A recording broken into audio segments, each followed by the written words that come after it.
dziękuję i życzę, żeby się powiodło, bo podoba mi się ten bez stołku rozmowa. Tak.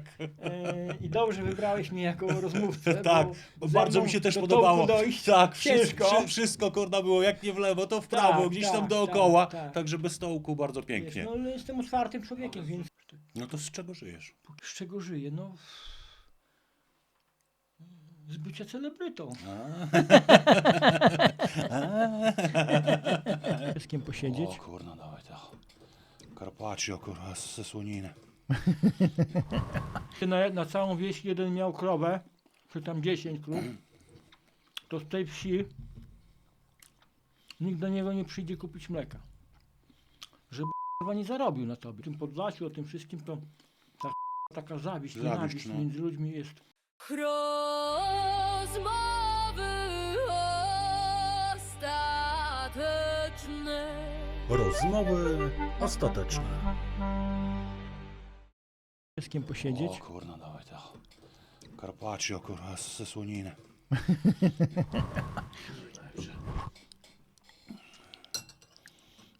No. Swojskie wszystko takie wioskowe, nie? Ba.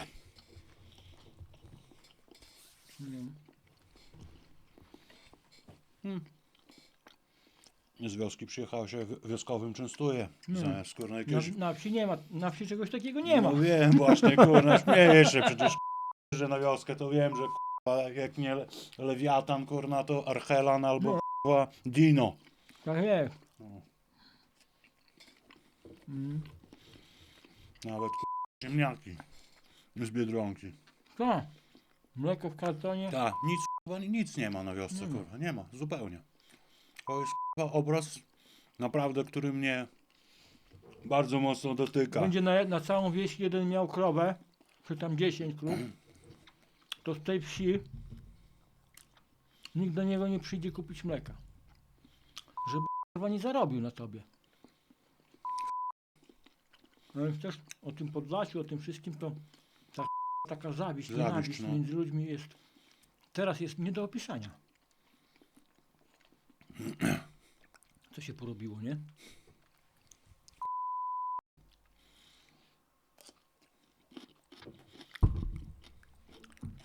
Jak jeszcze temu uprawiałem te wszystkie pola, no to też taki przyszedł moment, że już no nie szło wytrzymać, bo póki były te XKR-y, PGR-y, to wiadomo, nigdy tak idealnie, kiedy chciałeś, no ale przyjechał kombajn, zrobił, nie było to droga usługa.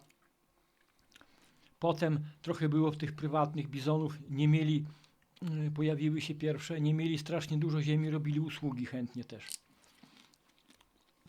A potem przyszło coś takiego, że ci właśnie oni poszli, wiesz, tu ziemi dobrali, tam już nie mieli czasu. Tak. Powstała taka kurwa luka, się tak długo czekało, że Boże szlak trafiał. Trochę później kupiło tam takich mniejszych, ale to jednego wziąłeś, to ci zmarnował to wszystko, bo to nie umiał w ogóle tego ustawić, nie powiesz, nie wytłumaczysz. I oni mi tak tłukli, rozumiesz, przez te lata.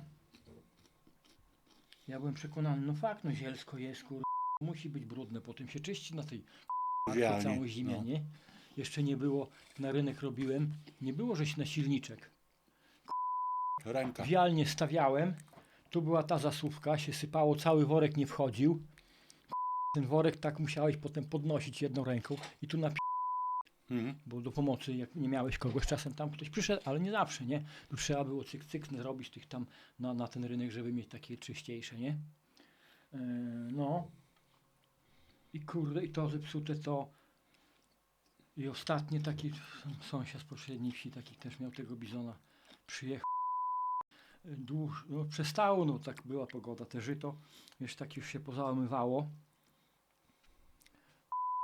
Kosi w kolano. Ja mówię, niżej, u mnie nie ma kamieni na polu, ja wszystko zbierałem, ja sobie ręce powyrywałem, kręgosłupy, bo ja wszystko po siebie zebrałem. Jak miałeś o taki kamień gdzieś tam znalazłeś, ale on taki gdzieś prawie nie wystawał, to co było na wierzchu, po siebie wszystko się zbierało. Ja tony, wiesz, kilkadziesiąt ton co roku się zbierało kamieni. Ręcznie, nie? I u mnie nie było kamieni. Mówię, weź niżej, nie? On był już po ziemi jedzie, nie? Jak po ziemi, jak ja powyżej kolana ścierniskiem sobie kaleczę nogi jak idę, nie? I wiesz, a to zagięte mi kłosy, ciach, ciach, ciach i pod kosę. I wiesz, i tu jedzie, do zbiornika prawie nic nie leci. Co jest, nie? I skosi mi te żyto tam i to już był ostatni rok. I potem przyszło też tak długo stało dosyć. I ja takim rzutem na ziemię, wiesz, kasy nie miałem w ogóle. Kasę od kolegi prywatnie pożyczyłem. Wypatrzyłem w ogłoszeniu kombajn. Volvo, gdzieś tam koło Grajewa. Pojechałem, obejrzałem tu, kupiłem. Przyjechałem im na kołach. Nie kosząc nigdy kombajnem, będąc zawsze najwyżej tylko obok, nie? Przejechałem parę metrów, poustawiłem te sita, ten wiatr, to wszystko, popatrzyłem co z czym jeść. Do zbiornika, tu zero strat, do zbiornika idzie ziarno takie, że do siewu możesz brać, żadnego śmiecia. Po ziemi mogłem kosić, bo też już mi tam, tu miałem takie stojące, ale tam miałem spory taki kawałek, wiesz, 7 hektarów żyta, gdzie już dziki tam, wiesz, szły, deptały, wiesz, to leżało na ziemi. Leżało na ziemi, ale jeszcze nie porosło. I ja to 90% tych kłosów, co leżały, wszystko podjąłem, bo kładłem header, one ma takie płozy, na ziemię, ściernisko robiłem. A te podbieracze, tutaj do góry też trzeba ustawić, wiesz, ten pobieracz, żeby najwolniejsze obroty miał, No tak, żeby no to nie widło. mucił tu już, tylko żeby on delikatnie podbierał. Wolniej musisz jechać. Go zebrałem. I ja tym kombajnem, go jakby pod koniec żniw go kupiłem, to skosiłem tam dla sąsiada, bo też czekał na kombajn, nie mógł się doczekać i to była u niego pierwsza usługa taka, nie? I w tym samym roku jeszcze komuś grykę skosiłem i to było wszystko. A na drugi rok to miałem tyle roboty. Ja kosiłem u siebie wtedy tam 20 parę hektarów już, bo nie miałem tych wszystkich dzierżaw. Plus ponad 50, czasem 70 hektarów na usługach. Wszystko zalało. Ten kombajn był praktycznie bezawaryjny, mimo że był starym gratem.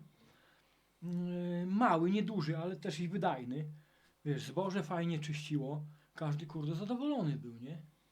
I dało się zrobić, nie? Także to, no wiesz, no wszystko zmiany, no potem właśnie jak już zacząłem hodować, to mi znowu, wiesz, odechciało mi się przewracać tej ziemi, nie? Bo to tak, roku sprzedasz od razu i masz pieniądze, drugiego ceny. To chyba wtedy tak przelało szale goryczy, że ja, wiesz, miałem nawet takie fajne plony. Suche się udało zebrać, fajne zboże, nie? Cena po 17 zł, wiesz, O kurwa. za kwintal, Kwintal, nie? mhm. A jak i handlarze to już w ogóle, bo skupy takie były, że jeszcze no to handlarze jeszcze taniej proponowali, że mi weź worków na worku, jeszcze ten worek trzeba było w cenie mu dać. On przyjedzie, z worku i załaduje, nie? No i ja już też wcześniej tak odkryłem taką metodę, bo tak to mi zabierało dużo czasu, wożenie zboża, wiesz, ode mnie, ja nie miałem żadnych budynków i nie mam do dzisiaj takich, żeby zboże trzymać, nie? Więc trzymałem tam najpierw, wynajmowałem taką stodołę u takich ludzi, od których ziemię robiłem przez kupę lat. Potem już jak tą ich ziemię zostawiłem, bo wszystkie te dzierżawy zostawiłem, więc już tam tej ziemi, tą ziemię wziął ktoś inny i on zaczął tą stodołę korzystać. Więc ja tam jeszcze przez rok trzymałem zboże w takiej starej, niedokończonej owczarni, którzy tam znajomi kupili. Też było tak, że miało być tylko po żniwach sypane i zaraz będę sprzedawał. I to takie były ceny, że rok kurwa. Bo no nie chciałem sprzedawać za takie pieniądze. Dopiero po roku z ceny znowu, wiesz, jakby w kosmos wyskoczyły i wtedy sprzedawałem, nie? No, a później wymyśliłem, bo to z kolei dalekie wożenie było, nie? I wiesz, tu kosisz, stawiasz, tu się już nie kosi. Ja jadę, wiozę, tam wysypuję i jakby nawet połowy nie mogę tego zebrać w ciągu dnia, to jakbym miał na miejscu, nie? No i wymyśliłem, że wiesz, będę kupował folię, tą taką do tuneli, kładłem folię na dół, na to sypałem taki wąwóz, w ogóle to było rewelacja, bo też dosychało, nawet jak było takie, mogłem sobie z rosą pokosić na przykład, czy tam, to się sypało, jak było, przykrywałeś, jak była super pogoda, odkrywałeś, nie trzeba było tego łopatować, nic, fajnie dojrzewało. No i potem miesiąc, dwa, była jakaś dziura, można było pchać, to już tak sypałem tak bliżej. Pamiętam, żeby można było przedłużaczem podłączyć, pożyczałem od kumpla taką tą żmijkę i wiesz, i można było czy przyczepy podstawić, czy ciężarówka jakaś przyjeżdżała, zależy gdzie to szło i można było to dość szybko załadować. No i ten ostatni to było tak, że nawaliłem tego zboża. Taka hałda z 40 metrów może był taki ten, wiesz, kurwa kopiec, nie? No i te ceny, wszystko, nie? No i ja to trzymałem ponad rok. Pod tą folią, kurwa. I wiesz, przyszło lato, no tam odkrywałem, tam gdzie niegdzie koty robiły dziurki, że wiesz, wszedł kot, coś tam prawa dziurka była, to się wiesz, przyklejało zaraz, ale to takie powstawały, takie kominki, że ta woda się sączyła przez to, wiesz, z tej wysokości do ziemi, no i tu było takie, wiesz, coś takiego zepsute Lej. i na dole trochę. No ale to jak się zbierało, to się nie odbierało i potem w ogóle te wszystkie odpady, co było, ja to miałem na pole w ogóle wywieźć jako obornik, nie? Spleśniałe takie trochę to przyjechali myśliwi i z tej całej sterty to miałem przyczepę takiego odpadu i oni mi za to jeszcze dobrze zapłacili, żeby im zawieźć takie, wiesz, na te tak zwane karmowiska, nie? Bo to dziki przychodzą na to. Także już wtedy to już we mnie pękło, że to wiesz, no jesteś jedyny twój dochód i tego nie masz nic tego roku. To musi leżeć, nie wiesz kiedy sprzedasz, nie wiesz kiedy co. No i tak wiesz. Olałem po prostu to, żeby tego nie robić czegoś, żeby nie być zależnym, tak, nie? Zwierząt nie sprzedaję na mięso, no takie są układy, ale one żyją. Muszę zrobić dla nich siano, muszę naprawiać płoty, no masę mam, jestem uwiązany. Ale to taka moja pasja już też, nie? Tak, No to z czego żyjesz? póki daję rady, to robię. Z czego żyję? No z bycia celebrytą.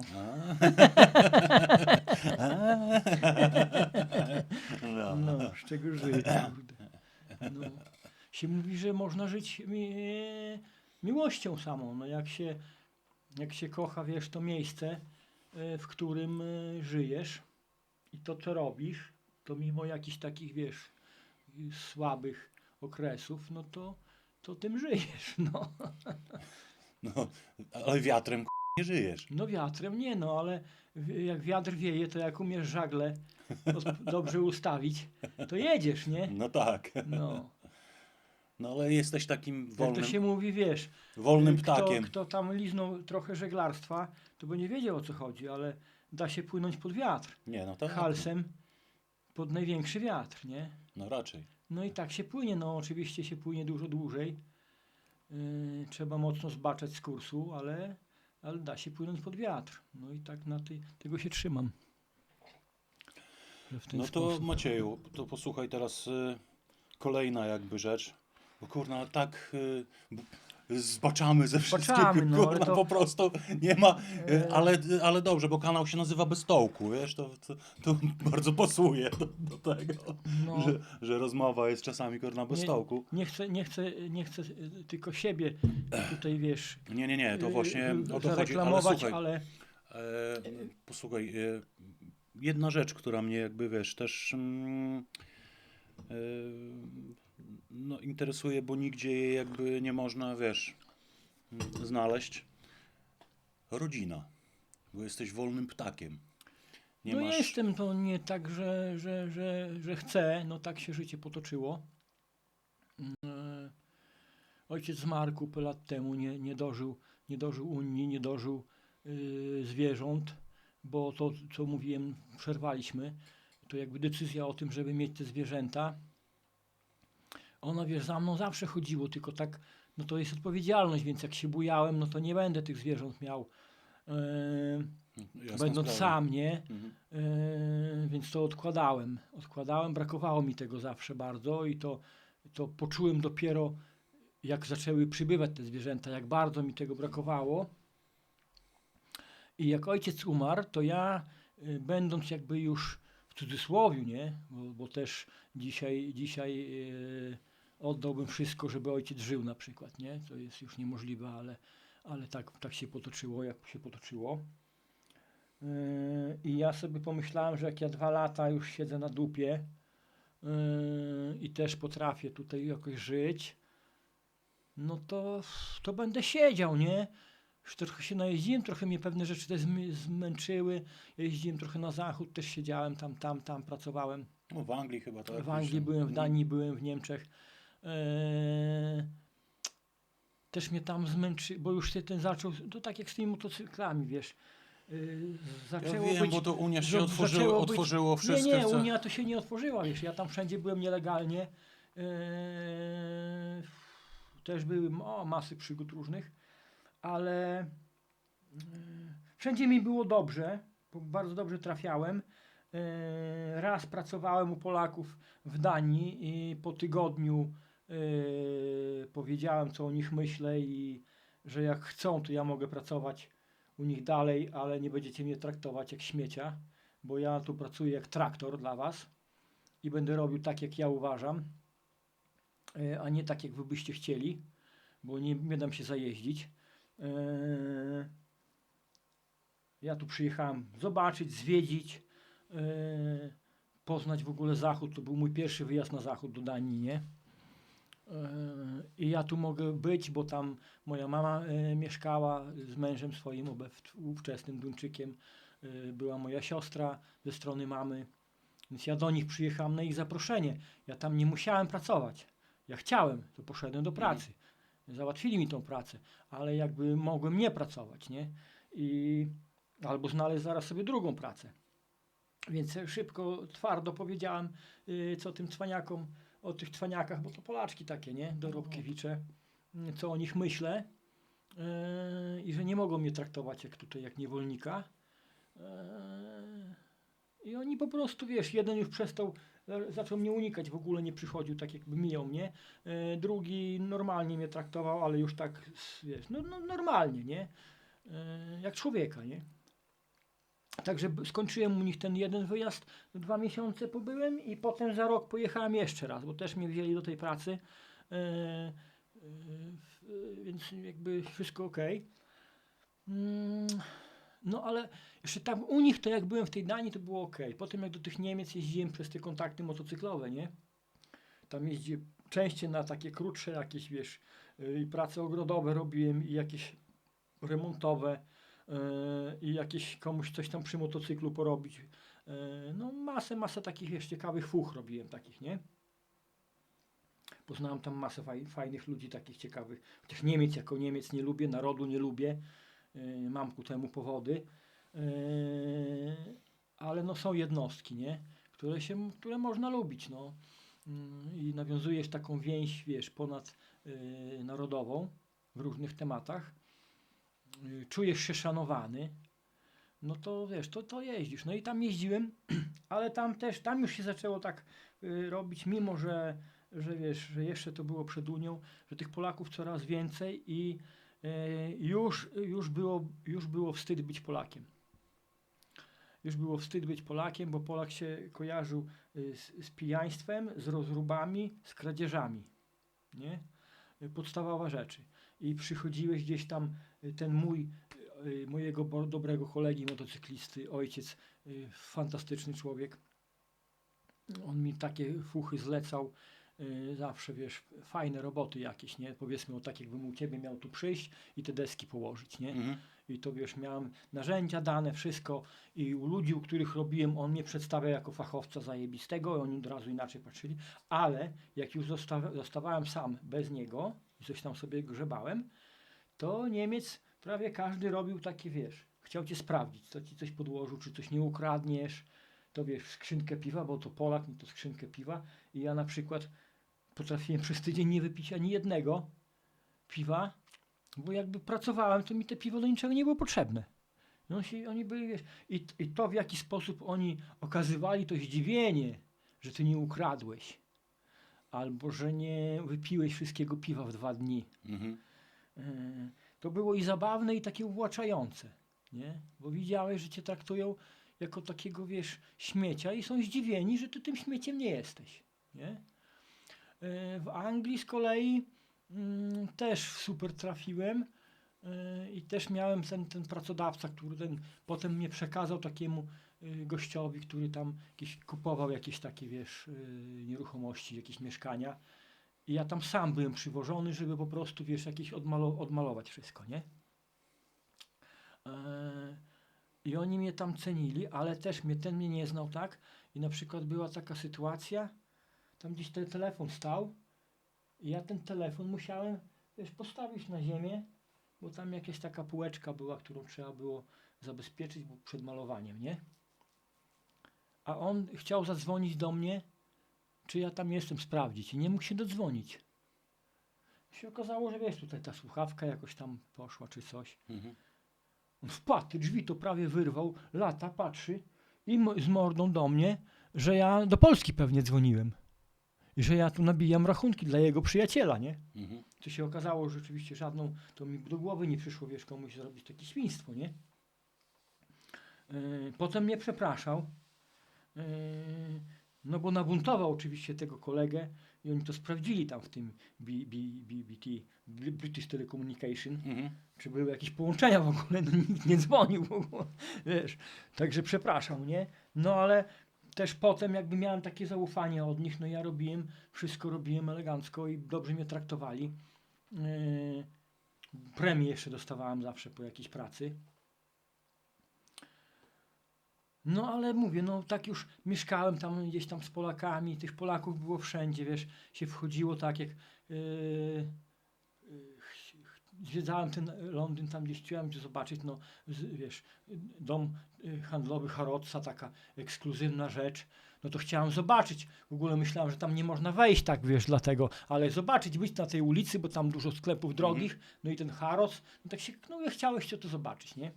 Więc pojechałem tam, no się okazuje, że tam, wiesz, można wejść, wszedłem, kupiłem sobie tam takie jakieś dość drogą jakąś taką wodę końską nawet, wiesz, żeby coś mieć stamtąd, nie? Żeby nie było, że przyszedł dziad, popatrzył, poślinił się i nic, nie? To tam sobie, wiesz, za całą jakąś tam dniówkę czy dwie kupiłem, wiesz, jakąś tam flaszeczkę sobie tej, żeby mieć. No to tam się słyszało już wtedy tylko rosyjski z kolei, nie? A jak łaziłeś po tych ulicach tam, po pubach wieczorem, bo też lubiłem sobie na przykład do pubu pójść, bo tych pubów jest tam masa. Ja sobie chodziłem co wieczór do innego. Lubię ciemne piwa. Piwa jako takie w ogóle nie bardzo, ale na przykład Guinnessa sobie wypić tego małego, zimny, fajnie posiedzieć, jakaś muzyczka gra, wiesz, klimat, pooglądać ten pub, bo to każdy jest dziełem sztuki, wiesz, jakąś historią, nie? No raczej. Ale w tych pubach to było pełnie Polaków już, nie? Którzy piwo przynosili w plecakach, brali jednego pinta, potem przelewali pod tymi stołami i wychodzili, wiesz, nawaleni, robiąc jakieś rozruby. Już było wstyd po prostu się tam kręcić. Zaczęło mnie to męczyć, nie? Więc świat się zmienił. Świat się zmienia i jakby priorytety się zmieniają. No i pomyślałem, że to jest taki moment, że trzeba osiąść tu, gdzie się wychowałem, nie? I zacząć robić to, za czym tęskniłem, nie? No i kupiłem najpierw 2 koniki. Na aukcji Allegro to też się wszystko zmienia. Dzisiaj Allegro to jest śmieciowym sklepem. Kiedyś to była fajna taka aukcyjna platforma i ja na aukcji licytowałem, wiesz, siedziałem przez tam parę dni, wiesz, codziennie pilnowałem i podbijałem ceny, korespondowali ze mną ludzie, którzy coś tam, żeby się czegoś dowiedzieć, nie? Wiesz, no, telefon był do człowieka, który sprzedaje, można było zadzwonić. Teraz to wszystko wiesz, kurczę, nie? Nic zapomnij. RODO. Tak. I wygrałem tą aukcję, kupiłem te pierwsze 2 swoje, wiesz, one takie były malutkie, wiesz, odsadki, nie? No i tak to się zaczęło, nie? Że ja, wiesz, kupiłem te koniki. Jeszcze taki śnieg wtedy pierwszy spadł, nie pierwszy, może ostatni w czasie tej zimy, bo to już było przedwiośnie. Przywiozłem je, no i później te krowy, no a krowy to tak, że to powtarzam przy każdym tym, skąd te krowy. Właśnie z czasów komuny, z prasy takiej rolniczej, nie pamiętam, czy to był Plon, czy jakiś Młody Rolnik, takie były te dwie duże gazety. One były takie prawie całe czarno-białe, duży format, czasami jakieś kolorowe zdjęcie i był taki artykuł o jakiejś farmie, gdzieś tam w Szwecji może chyba, nie? No w Skandynawii. Czarno-białe było jedno zdjęcie, tam trochę było widać przysypane śniegiem sylwetki, że z takimi rogami leżą krowy, taki tam, wiesz, opis, taka ciekawostka, że jest takie bydło, nie? Później, wiesz, jakieś tam internetu nie miałem, gdzieś tam do znajomych jeździłem, coś tam oglądałem, szukałem informacji, że co to za bydło, co to za bydło. W filmach się jakieś widziało czasami, bo gdzieś tam, wiesz, w historycznych przeważnie jakichś filmach występują gdzieś tam jako tło, jak w Szkocji się coś dzieje. Potem taka znajoma, ona studiowała w tej szkole rolniczej wyższej uczelni w Krakowie. No i ona mi przysłała, bo ja tak no nie miałem, zacząłem z nią tam, że nie mam takich informacji, coś tam się pytałem ją, to ona mi nadrukowała z całego świata różnych informacji, taką kurde teczkę mi przywiozła, wiesz, żebym mógł sobie coś zobaczyć, czegoś się dowiedzieć, nie? No i zacząłem szukać, a u nas, wiesz, no nie było kupna, nie było możliwości zakupu tej rasy bardzo długo. Potem tam się pojawiła taka okazja, jakiś Niemiec likwidował całe gospodarstwo i taki handlarz spod Zambrowa, on maszyny rolnicze sprowadzał i on się ogłosił w gazecie, że tam ma właśnie bydło takie do kupienia i to było takie stado 40 parę sztuk w różnym wieku, plus byk rozpłodowy. No oczywiście nikogo nie było stać, żeby kupić całe to stado, nie? Ale tam do niego dzwoniłem, gadałem, no i on mówi, że tutaj inni się interesują, nawet takie spotkanie zrobiliśmy u niego, tam z 5 nas przyjechało, że była taka propozycja, żeby sobie podzielić, że on to sprowadzi i każdy sobie coś tam z tego stada kupi, nie? Ale tak jakoś tam po kolei się wykruszali ci chętni, potem został jeden chętny i ja to znowu trzeba byłoby po 20 powiedzmy kupić, co było też nieosiągalne finansowo, no i nie wiem co się z nimi stało, w każdym razie ja ich nie kupiłem, nie? I znowu to tak jakby zostało, szukało się gdzieś tam tu, gdzieś coś się znajdowało już, ale daleko w Polsce. Później w jakiejś gazecie tu naszej podlaskiej patrzę, kurde, wiesz, tutaj ojejku, też nazwa tej miejscowości wypadła mi z głowy, ale koło Suchowoli. Facet miał już tę statką, on sprowadził z kolei gdzieś tam z Niemiec pierwsze sztuki, no i już mu się zaczęły rodzić i on to sprzedawał, te odsadki. I jak ja zadzwoniłem, to miał tam kilkanaście ich i taki był plan, żeby z 10 kupić na start jałówek. No zanim zorganizowałem kasę, no to wiesz, to wtedy schodziło i zostały 4. Zostały 4, z czego jedna była taka, no mówi, że wiesz, w tym wieku urodzona miał ale ona taka była dużo mniejsza, połowa. Tak jakby, wiesz, karłowata taka, nie? I też tak mówi, no nie wiem, chora, nie chora, tak. On mi zszedł z ceny z tej jałówki. No i kupiłem te 4, nie? Jakiś tam transport zorganizowałem. Wypuściliśmy, wiesz, mam zdjęcia w tym, jeszcze to lustrzanką robione. Masę mam zdjęć z tej całej swojej historii. Jak one wyskakiwały, biedulki, wiesz, ten trap, bo ten samochód, tak, wiesz, Polska, wiesz, ktoś tam z jakiegoś dostawczaka zrobił, to wiesz, podłoga wysoko, ten trap taki pionowy i te zwierzęta, wiesz, wystraszone, spienione po tej drodze, niby niedaleko na szczęście. I tam, wiesz, nie wiedziały, tu skaczą, kurde, w locie, bo bały się tego trapu. No i tak z tego rozpędu jak ruszyły, a wpuściłem je na tą kwaterkę, ona tam, nie wiem, była taka zrobiona pierwsza na szybko, miała tam może 0,7 hektara pod te koniki i jak wpadły, rozumiesz, te jałówki, tu konie, to wszystko zaczęło latać i tak, najpierw patrzę, kurde, te konie porwał drut, ale nie, konie jakoś, wiesz, zawróciły, ale te dzieciaki, wiesz, poszły, porwane poszły, wszystko, kurwa. Ale nie wiem, no jakoś tak rzadko się to zdarza, bo też mam czasami do mnie się odzywają ludzie przez to, że się zrobiłem sławny. Tak. Więc czasem ludzie dzwonią o poradę przy tym bydle, więc mam takich parę sytuacji, gdzie z Polski ktoś dzwonił, jak złapać, co zrobić, jak mu uciekły. No ludzie takie błędy popełniają. Wszyscy takie same jak ja popełniłem pierwszym razem, że puszczają gdzieś tak na duży, na ogrodzony, tak no niby jest, ale to wie, że jest w stresie, nowe miejsce, to najlepiej jest przytrzymać na takim naprawdę przywiezione zwierzę na takim ogrodzeniu niedużym, że nie może uciec, nie? Nawet jeśli można, to a nie ma tej możliwości, to na przyczepie, na samochodzie przetrzymać dobę, żeby się uspokoiło po podróży w ogóle. Tam karmić, dać popić. One będą zestresowane, nie będą za dużo, ale już będą spokojniejsze. A takie puszczenie na żywioł to jest ten. Także no, miałem takie przypadki, że ktoś dzwonił, potem konsultował i kilka z tych przypadków takich, że po prostu no miał i nie ma, nie? Poszły gdzieś tam w górach na przykład i do dzisiaj nie odnaleziono, nie? Także ja wtedy się tak przestraszyłem też, no taki stres, kurde, bo wiesz, raz, że kasa wydana wtedy tak. potężna, bo to wtedy się płaciło po tym rabacie, przez to, że ta jest taka no, wybrakowana, nie wiadomo co z niej będzie. Potem ona ruszyła, wyrównała, była wspaniała krowa. To ja płaciłem za te jałówki po 5,5 tysiąca. To było, wiesz, 20 lat z groszami temu. Dzisiaj nikt mi nie da 3,5 tysiąca za taką samą jałówkę. Ponad 20 lat, jak wszystko poszło do góry, a to, co rolnik sprzedaje, to jest już prawie połowa, nie? Czyli siła nabywcza za to, to jest tragedia, nie? To jest tragedia. To jest tragedia, nie? To hodujesz krowę, urodzi ci cielaka, później przyszły problemy z wilkami, coraz większe, więc był taki rok, gdzie mi na przykład wybiły praktycznie wszystko, co miałem, a miałem już kupca na to. Więc to była tragedia, bo straciłem, wiesz, ponad 30 tysięcy, który by miał jakiś przychód, nie? Nie masz nic.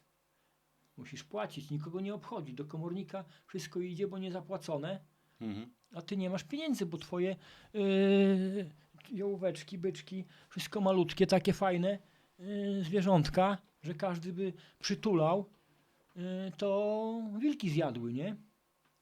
No i to wiesz, no takie sytuacje, nie?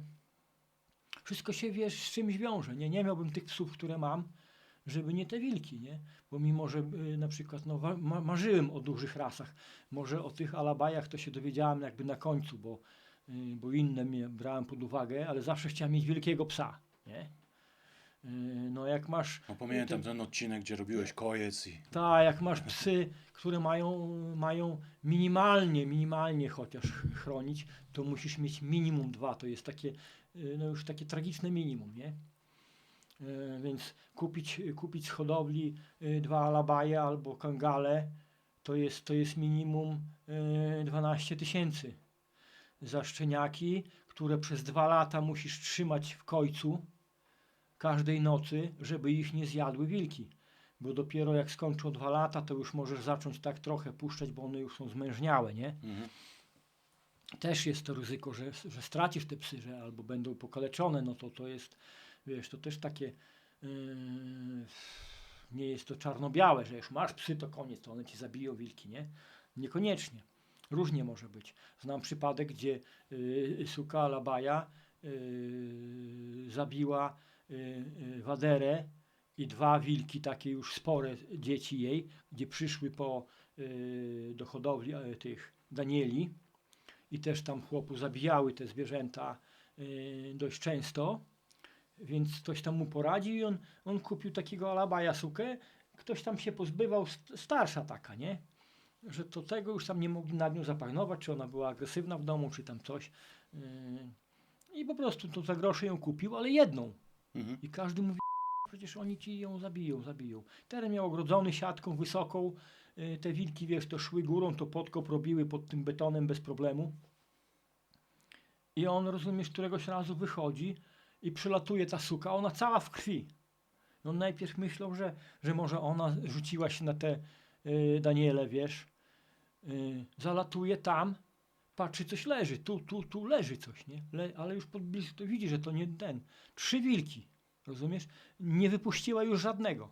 Zatłukła tą matkę i te 2 młode, które już nie były małe, bo on potem pokazywał mi te zdjęcia, a potem w kupę je położył obok siebie. I ta alabajka, rozumiesz, siadła, taka dumna. I wiesz, i to widać było skalę, jakie te zwierzęta są. I potrafiła, wiesz, nawet 3 rozwalić, nie? Także no nigdy bym, mówię, tych psów nie miał, gdyby nie konieczność, gdyby nie to, że mój przyjaciel, który też ze mną występuje teraz w rolnikach, którego poznałem, ciekawa bardzo postać, Igor. Dzisiaj wszyscy plują na Ukraińców w Polsce, a on jest Ukraińcem, który w Polsce siedzi już ponad 20 lat. jest takim ukraińskim kowbojem naprawdę, bo on do Polski przyjeżdżał na jakieś zawody w stylu western i tam go gdzieś chyba wyczaili ludzie do pracy, biznesmeni, którzy mieli już jakieś tam stado bydła, konie i tak w Polsce został, nie? Więc on tam no, dorobił się przy chówku, bo miał taką sukę. No i jakby dał mi te 2 psy. Mogłem wziąć więcej, ale tak no też wiesz, koszt utrzymania tych psów jest naprawdę duży. Od szczeniaka, bo to wiesz, trzeba było jakąś tam karmę kupować, może nie z top półki, ale takiej 2/3 od dołu, żeby te psy, wiesz, kości miały zdrowe, stawy, bo to strasznie szybko rośnie, to niesamowicie, nie? Przy takich rasach to naprawdę tak łatwo jakiś błąd zrobić, nie mając też doświadczenia, wiedzę mając tylko taką, wiesz, intuicyjną plus to, co zdobędziesz. No nie mogłem skoczyć na taką wodę, żeby mieć 50% jeszcze większe koszta, niestety. A 3 takie psy, no to już jest, wiesz, 3, a 2 to już jest tak, fizycznie to jest 50% więcej, ale jeśli chodzi o wartość bojową, jeśli chodzi o wilki, to już jest 200%. Bo to jest naprawdę, już 3 to już jest To potężna są broń. stróże. Tak, to potężna broń jest, nie? Mhm. To 3 alabaje czy 3 kangale to już jest tak, że przychodzi ci 10-12 wilków. Wtedy nie ma znaczenia, czy 12, czy 14. Wilki mają też taki trochę, taką technologię mają, one tak polują na te bezbronne zwierzęta i z psami podobnie walczą. Nie rzucają się na kupę, na jednego psa. Im tych psów jest więcej, tym jeszcze jest ten, bo zawsze wysyłają, jeden przychodzi taki, wiesz, w sumie najniższy w hierarchii, żeby cię wybadać, nie? I on cię, jak jesteś słaby, to cię kładzie i wtedy reszta się rzuca, nie? I to widać na masę dzisiaj dzięki temu, że mamy internet, to mamy filmy na przykład dokumentujące różne akcje z wilkami i z psami różnymi, nagrane, nie? Gdzie widać jaki mechanizm pracuje. Gdzie, jak widziałem film, gdzie kangal nawiązany na takim łańcuchu, nie wiem, może 5 metrów miał, może nie, do muru. I idzie, wiesz, watacha wilków, te oczy się świecą, idą, one przychodzą i one tak pojedynczo go próbują, nie? I on każdemu daje wcior, nie? I one w końcu odpuszczają. Nie zabił żadnego, bo one się wyrywały, odskakiwały, ale zostawiły go, nie? Dał odpór. Jeden kangal, nie? Na łańcuchu. Także, No to potężna broń. no wszystko właśnie w tym życiu jest z czegoś, tak? Coś musisz i to powoduje coś innego. Efekt motyla. Efekt motyla. No, też dobry film. No raczej. Też bardzo dobry film. Macieju, słuchaj. No, bo... a z tą powiesz, zeszliśmy, rodzina. No właśnie.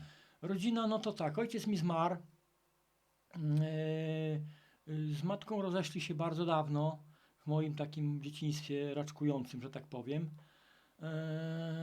Mamy kontakt do dzisiaj, rozmawiamy przez telefon.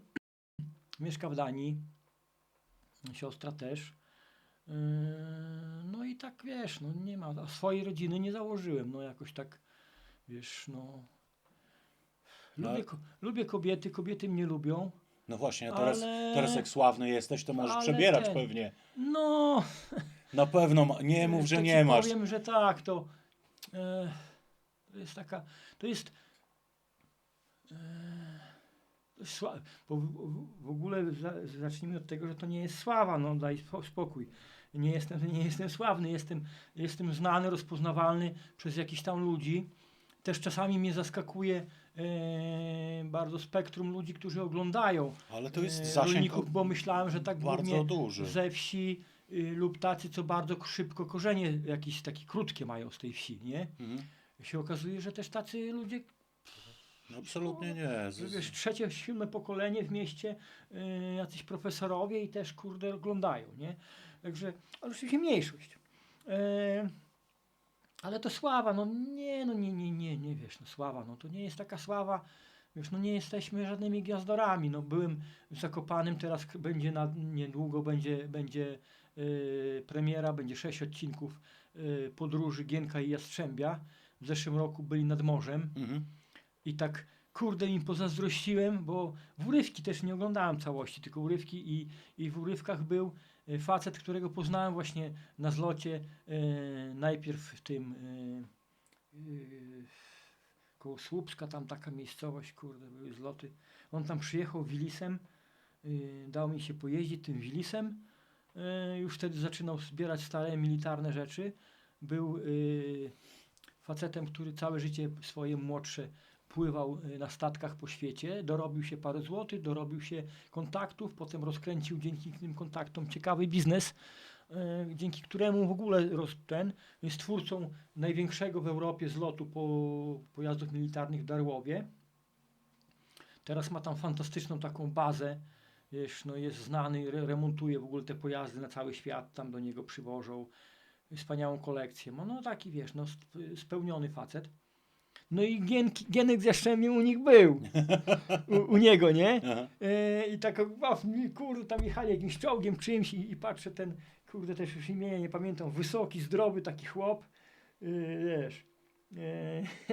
No i kurde, myślę, kurczę, czemu ja tam nie pojechałem? To kurczę, takiego gościa znowu się spotkać, nie? A myśmy się spotkali na tym zlocie, on przyjechał tym Wilisem, przywiózł świnie na ognisko jako sponsor, no, znał organizatora, jakieś tam nagrody takie zasponsorował, jakiś olej, wiesz, jakieś coś. I konkursy były różne, nie? I był konkurs rzutu oszczepem. A ten oszczep to był taki łom stalowy, wiesz 3 cm średnicy, potężny łom. Nie wiem, to kilkanaście kilogramów na pewno, wiesz, waży, nie? I to był rzut oszczepem, nie? No i tak trochę był on nie ten, ale on też startował, no bo chciał pokazać, nie?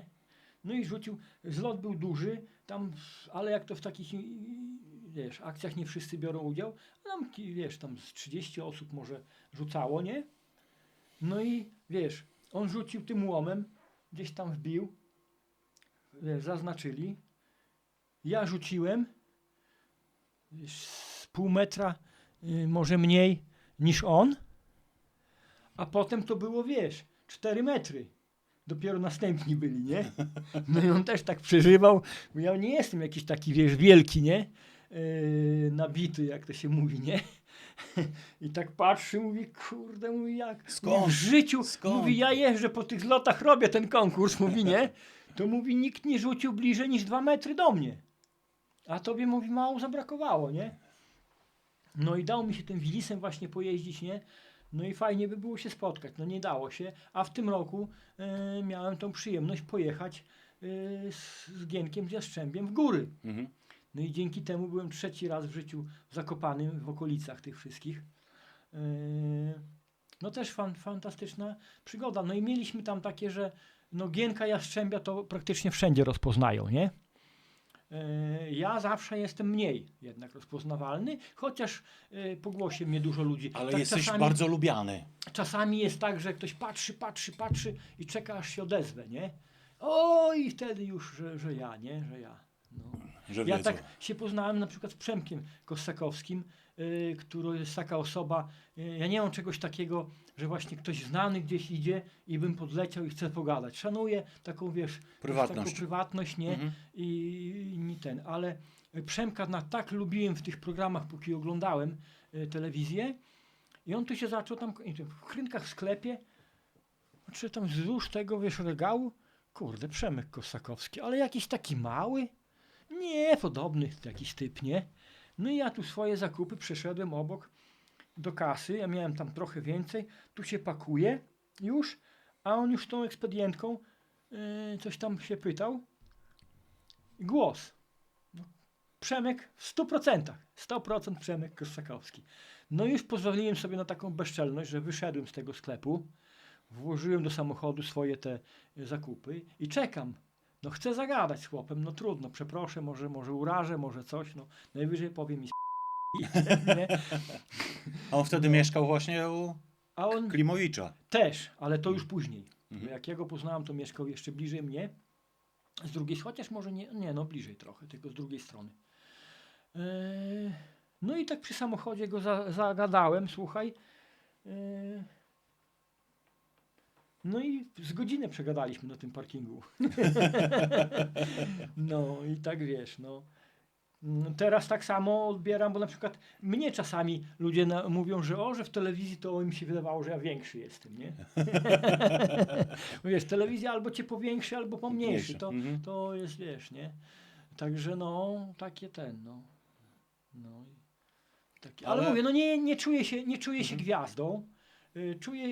Miło jest, jak ktoś tam, wiesz, zagada, no jakieś takie, wiesz, te takie okazywanie sympatii jest miłe, nie? Nigdy nikomu nie odmawiam, jak ktoś chce zdjęcie zrobić. No, Masz dużo odwiedzin turystów? nie tak dużo, tam z początku była trochę taki najazd, ale nawet ten Super Express to mi taki mem zrobił, bo ja tam się gdzieś wypowiadałem, moje zdjęcie było taka chmurka i tam było coś w tym stylu, że do mnie ludzie nie jadą, bo ja alkoholu jakby nie za wódki bardzo, nie można wypić. to ja nie jeżdżą, nie? No i tak się rozeszło, wiesz, dużo ludzi chce przyjechać się napić ze mną, bo ja taki fajny chłop, nie? No ja tak wiesz, no jak ktoś przyjeżdża, bywa tak, że przyjeżdżają ludzie, którzy nocują w namiocie, w kempingu, w kemperze i jakieś ognisko się zrobi, jak jest pogoda, no to można tam sobie jakiegoś drinka wypić, czy piwko do kiełbaski wieczorem, nie? Ale ja nie piję tak, żeby się napić. To też mało kto sobie, znaczy też miałem takie, na zlotach się piło dużo piwa na przykład, nie? To nie żeby się napić, tylko tak pijesz jako ten, nie? Na imprezach różnych to tak różnie. Ja sobie cenię wolność. A wolność to jest taka, że na przykład my teraz siedzimy, rozmawiamy, nie? Jest fajnie, zajebiście. No i moglibyśmy na przykład pić sobie tu samogonkę, polewać, do tego żarcia to tylko samogonka. I w pewnym momencie... No ze mną nie, bo ja nie piję w ogóle. Byłoby, no nie, ale ja mówię taki przykład, nie? Byłby taki moment, że coś między nami, wiesz, zazgrzytało, a po alkoholu jeszcze częściej. No to jest... I wiesz, i co? Jak ja mam teraz wyjść, wsiąść w samochód i jechać do domu? Nie? Jestem na tyle odpowiedzialny, że pijany nie pojadę. Więc ja na imprezach takich, wiesz, że gdzieś tam, no jedzie się na coś, to ja praktycznie nie piję. Jeśli jest na weselach mogę pić, bo jakby zostaje całą do upadłego. Natomiast na jakieś tam imprezę ktoś robi, no to można jakiegoś drinka delikatnego na początku i potem kilka godzin, rozmowa, kawa, herbata, wiesz, jakieś napoje, żeby normalnie mógł zwrócić. I żeby nie było takiej sytuacji, że jakaś jest, wiesz, robi się kwas na tej imprezie, a ty nie masz, wiesz, odwrotu, nie? To samo jest przy zwierzętach, przy dzieciach. Masz dzieci, masz zwierzęta, nie możesz się napić, dlatego że może się stać coś takiego, że ty będziesz musiał w środku nocy gdzieś pojechać. Przy zwierzętach jest gorzej, bo żaden weterynarz z tobą nie przyjedzie, nikogo nie przywieziesz, ale może być, że trzeba będzie po coś na przykład pojechać, nie? Więc nie możesz tak sobie się napić, wiesz, i nie ten. Może być też taka sytuacja, nawet, że nie musisz nigdzie jechać, ale coś musisz jeszcze zrobić, bo ci na przykład właśnie ktoś wylazł, gdzieś tam się pobili, wiesz, trzeba się zaopiekować jakimś zwierzęciem, samemu coś zrobić, nie? Zwierzęta mają taką samą alergię na alkohol jak ja. Wiesz, we mnie się budzi taka wewnętrzna, mocna agresja, jak ktoś jest mocno pijany, jest taki, wiesz, już. I zwierzęta mają to samo. One nie lubią ludzi pijanych. No oczywiście. Człowiek, ludzie tak, tam piwko wypijesz, coś tam, nie? Nie, to już jest też, chodzisz, jak jesteś zmęczony latem, wypijesz te piwo, to już jesteś przez moment taki, wiesz, nie? I nie możesz przy zwierzętach chodzić przy tym. To jest, wiesz, to musisz je wypić, ale do jedzenia, żeby to się rozeszło, a nie, że piwa się napije, bo już mi się chce pić, bo od razu cię zetnie, nie? W mniej czy większym stopniu zetnie. A przy zwierzętach tego nie możesz po prostu tego zrobić, bo to, to jest odpowiedzialność, nie? No i tak to. No i bardzo dobrze, no ja wiesz, ja od 12 lat też nie piję, No staram się. I zobacz, I da żyję. się. Da się. I No. zobacz, i życie rock'n'rollowe Tak, prowadzę. masę rzeczy. Tak. Ja właśnie jeden z takich, no ten pierwszy nasz kolega, Ziemniak na niego mówiliśmy. Fantastyczny kolega. Miał taką M-kę z koszem. Na wszystkie imprezy jeździliśmy razem. On tam różne jaja robił. Jeździł z tym koszem. Mógł kilometrami jechać z koszem w górze. Masę wspólnych imprez. On nie pił tam podobno z jakichś powodów zdrowotnych. Nigdy tam nie drążyłem tematu, nie? Ale myśmy się zawsze bawili tak, wiesz, do końca, na przykład na jakiejś imprezie, że wiesz, wszyscy muszą się napić, żeby się bawić, nie? I tak na Sylwestra, to do Sylwestra to połowa dożywa, bo reszta już, jak zaczęli pić o 8, o 7, to już leżą. Niektórzy już drugi raz piją, a my zawsze do końca, jako loża szyderców, wiesz, na tej imprezie, zawsze do końca z ziemniakiem, nie?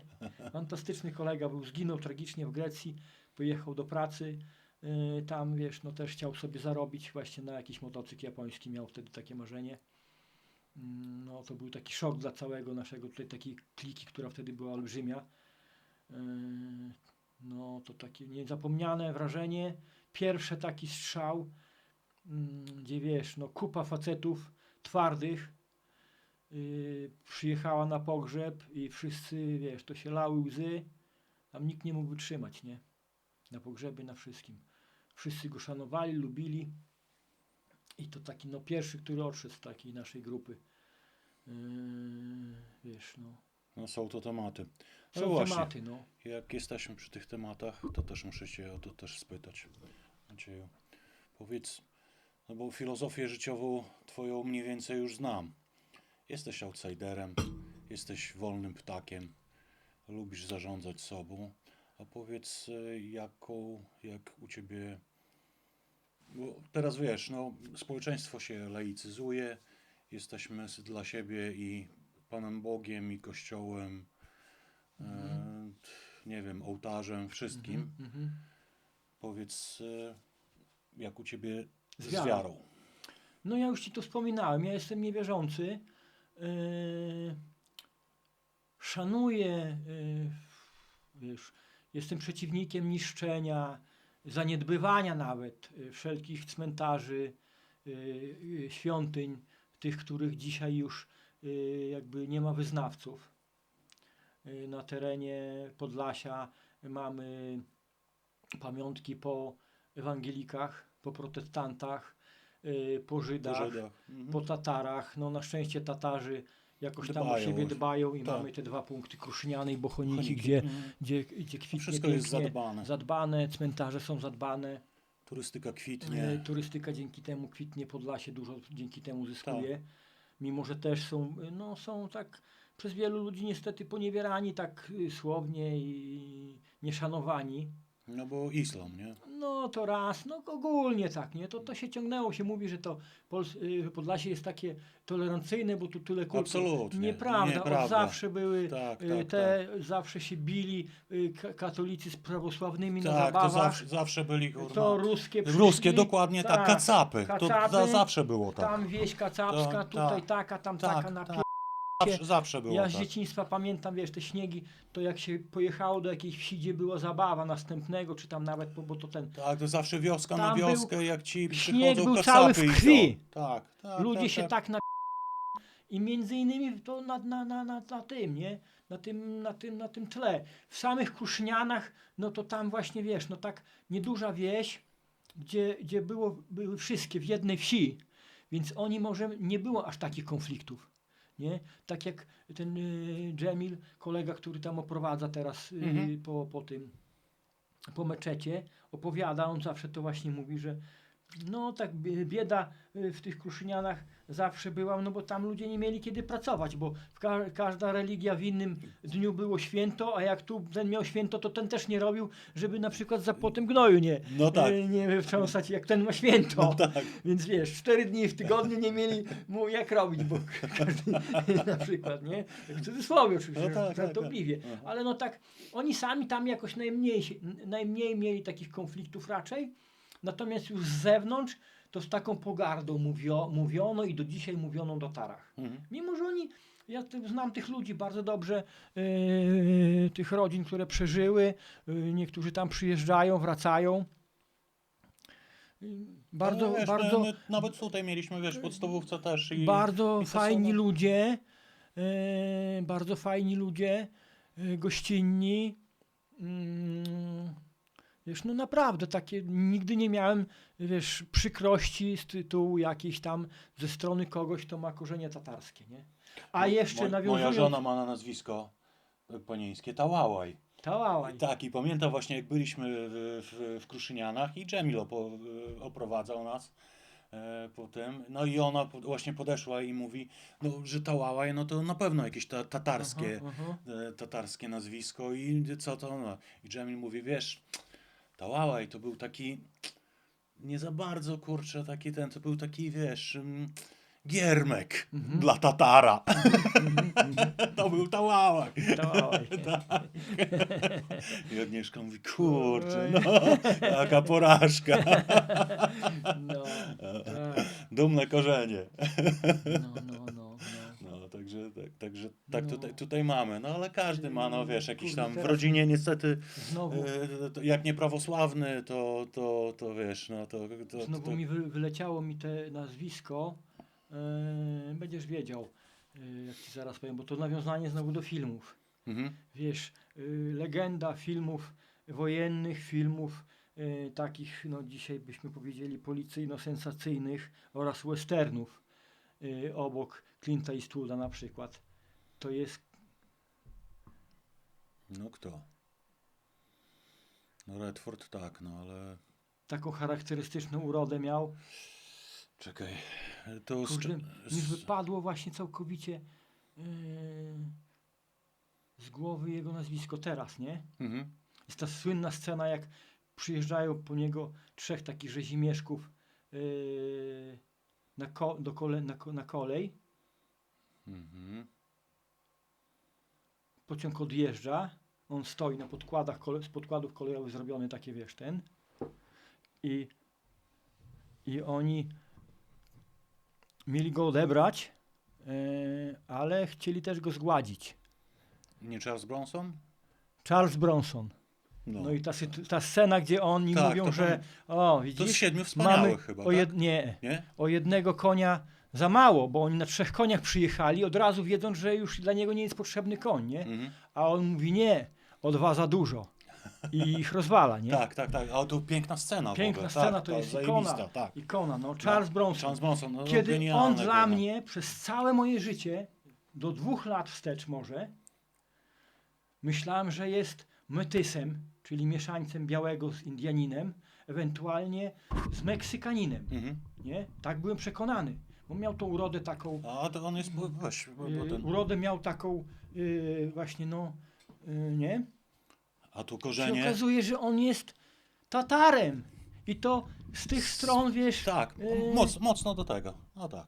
z tych stron jakby nasze Naszych, korzenie tak, też tak, ma. tak, on Nie, przez nie, cały nie, czas wszyscy, nie powtarza. całkiem polskich Tatarów, ale jakieś tam te, nie? Mhm. Wyemigrowali do Stanów i tam zmienił nazwisko ten i no został też ikoną kina tego akcji. Akcji, tak, no mechanik. No w ogóle, niesamowity no, człowiek, Tak. niesamowity No aktor. to akurat Charlesa Bronsona bardzo No, lubię. i wszystkich, bo też masę filmów wojennych takich, gdzie wiesz, też ikony grały, wiesz, kina, no to on też tam grał, no bo ten taki miał ten swój złoty okres, Tak. a charakterystyczny aktor, więc zawsze miał super rolę i wszystkie fantastycznie Nie no, zagrał. super. No. Charles Bronson. No i jak to... się dowiedziałem, kurde, od Dżemila, bo to Dżemil tam, wiesz, mi powiedział gdzieś tam, przyprowadziłem znajomych, przyjechali do tego, no i wszedłem z nimi i on tam opowiada i wiesz, i mówi, ja mówię, kurde, no, teraz poskładałem kropki, no faktycznie, nie? I mało tego, później, wiesz, bo tak zawsze, też mi tak, kurde, ja go poznałem późno, bo on wyjechał stąd, z Kruszynian i mieszkał gdzieś tam na Pomorzu i tu przyjechał już na takie starsze lata.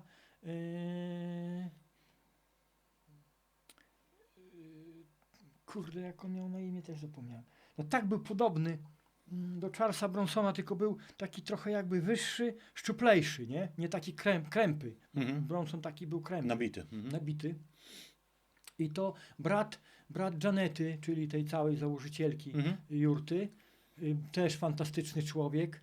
Tam się z nim zetknąłem dopiero jak się jurta spaliła, ja tam pomagałem przy rozbiórkach tego wszystkiego, sprzątaniu terenu. Mhm. Jakby on codziennie tam ze mną był, pracował też, mimo że tam zdrowie miał słabe. No, fantastyczny człowiek. No i tak jak z nim siedziałem, bo siedzieliśmy, jedliśmy nieraz tam w przerwy, nie? No to kurde, jest jakbym z Charlesem Bronsonem, takim emerytowanym już trochę, bo taki podsuszony, nie? Aha.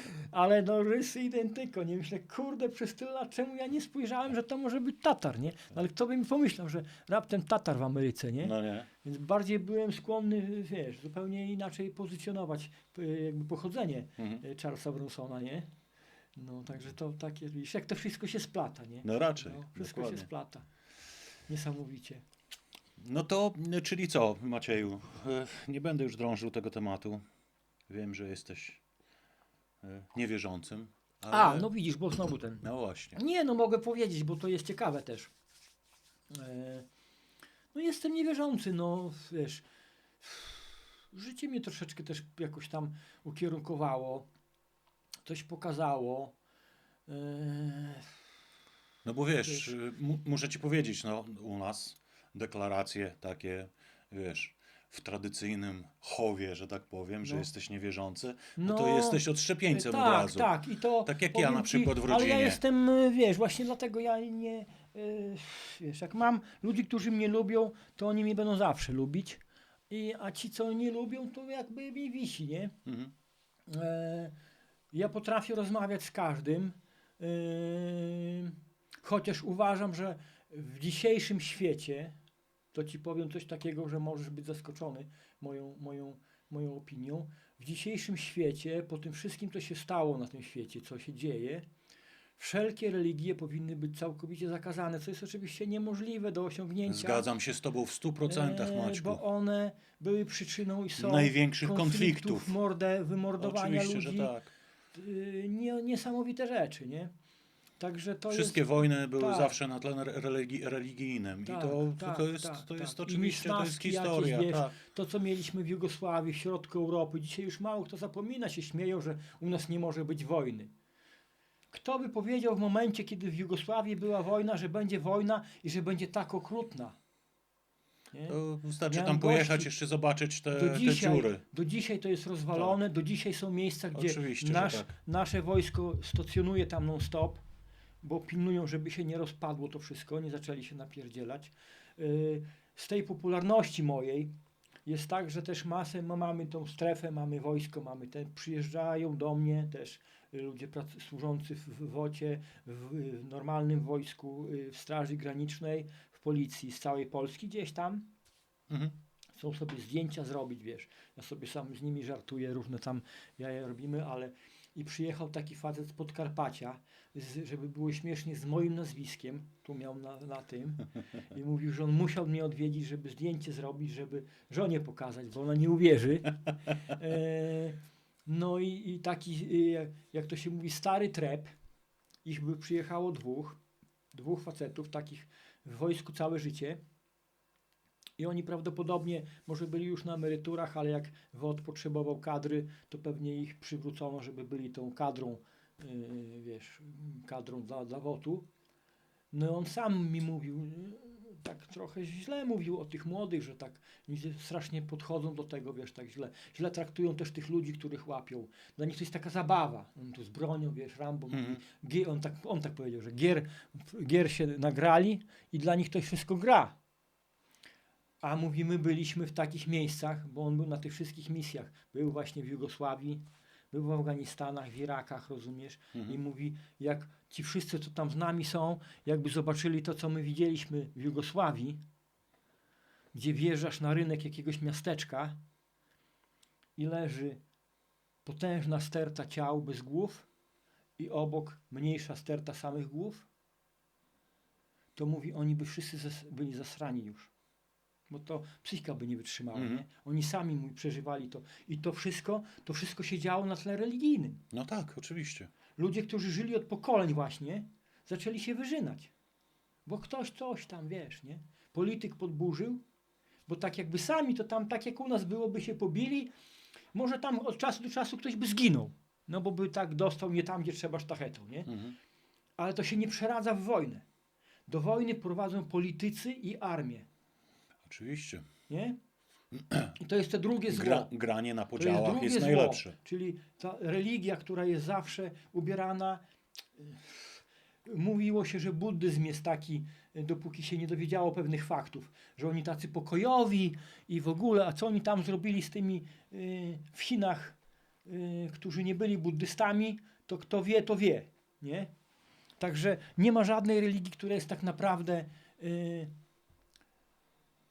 od podstaw nastawiona naprawdę ludzko do innej religii. Nie?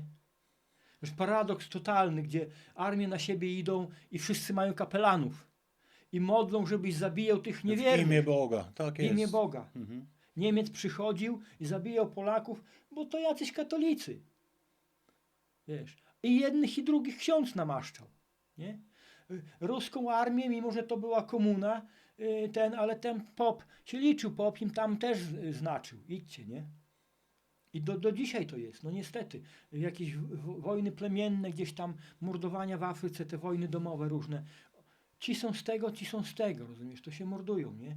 Na siłę wciśnięto im tam na przykład nasi misjonarze gdzieś tam robią, że w jakimś kraju jest dużo katolików.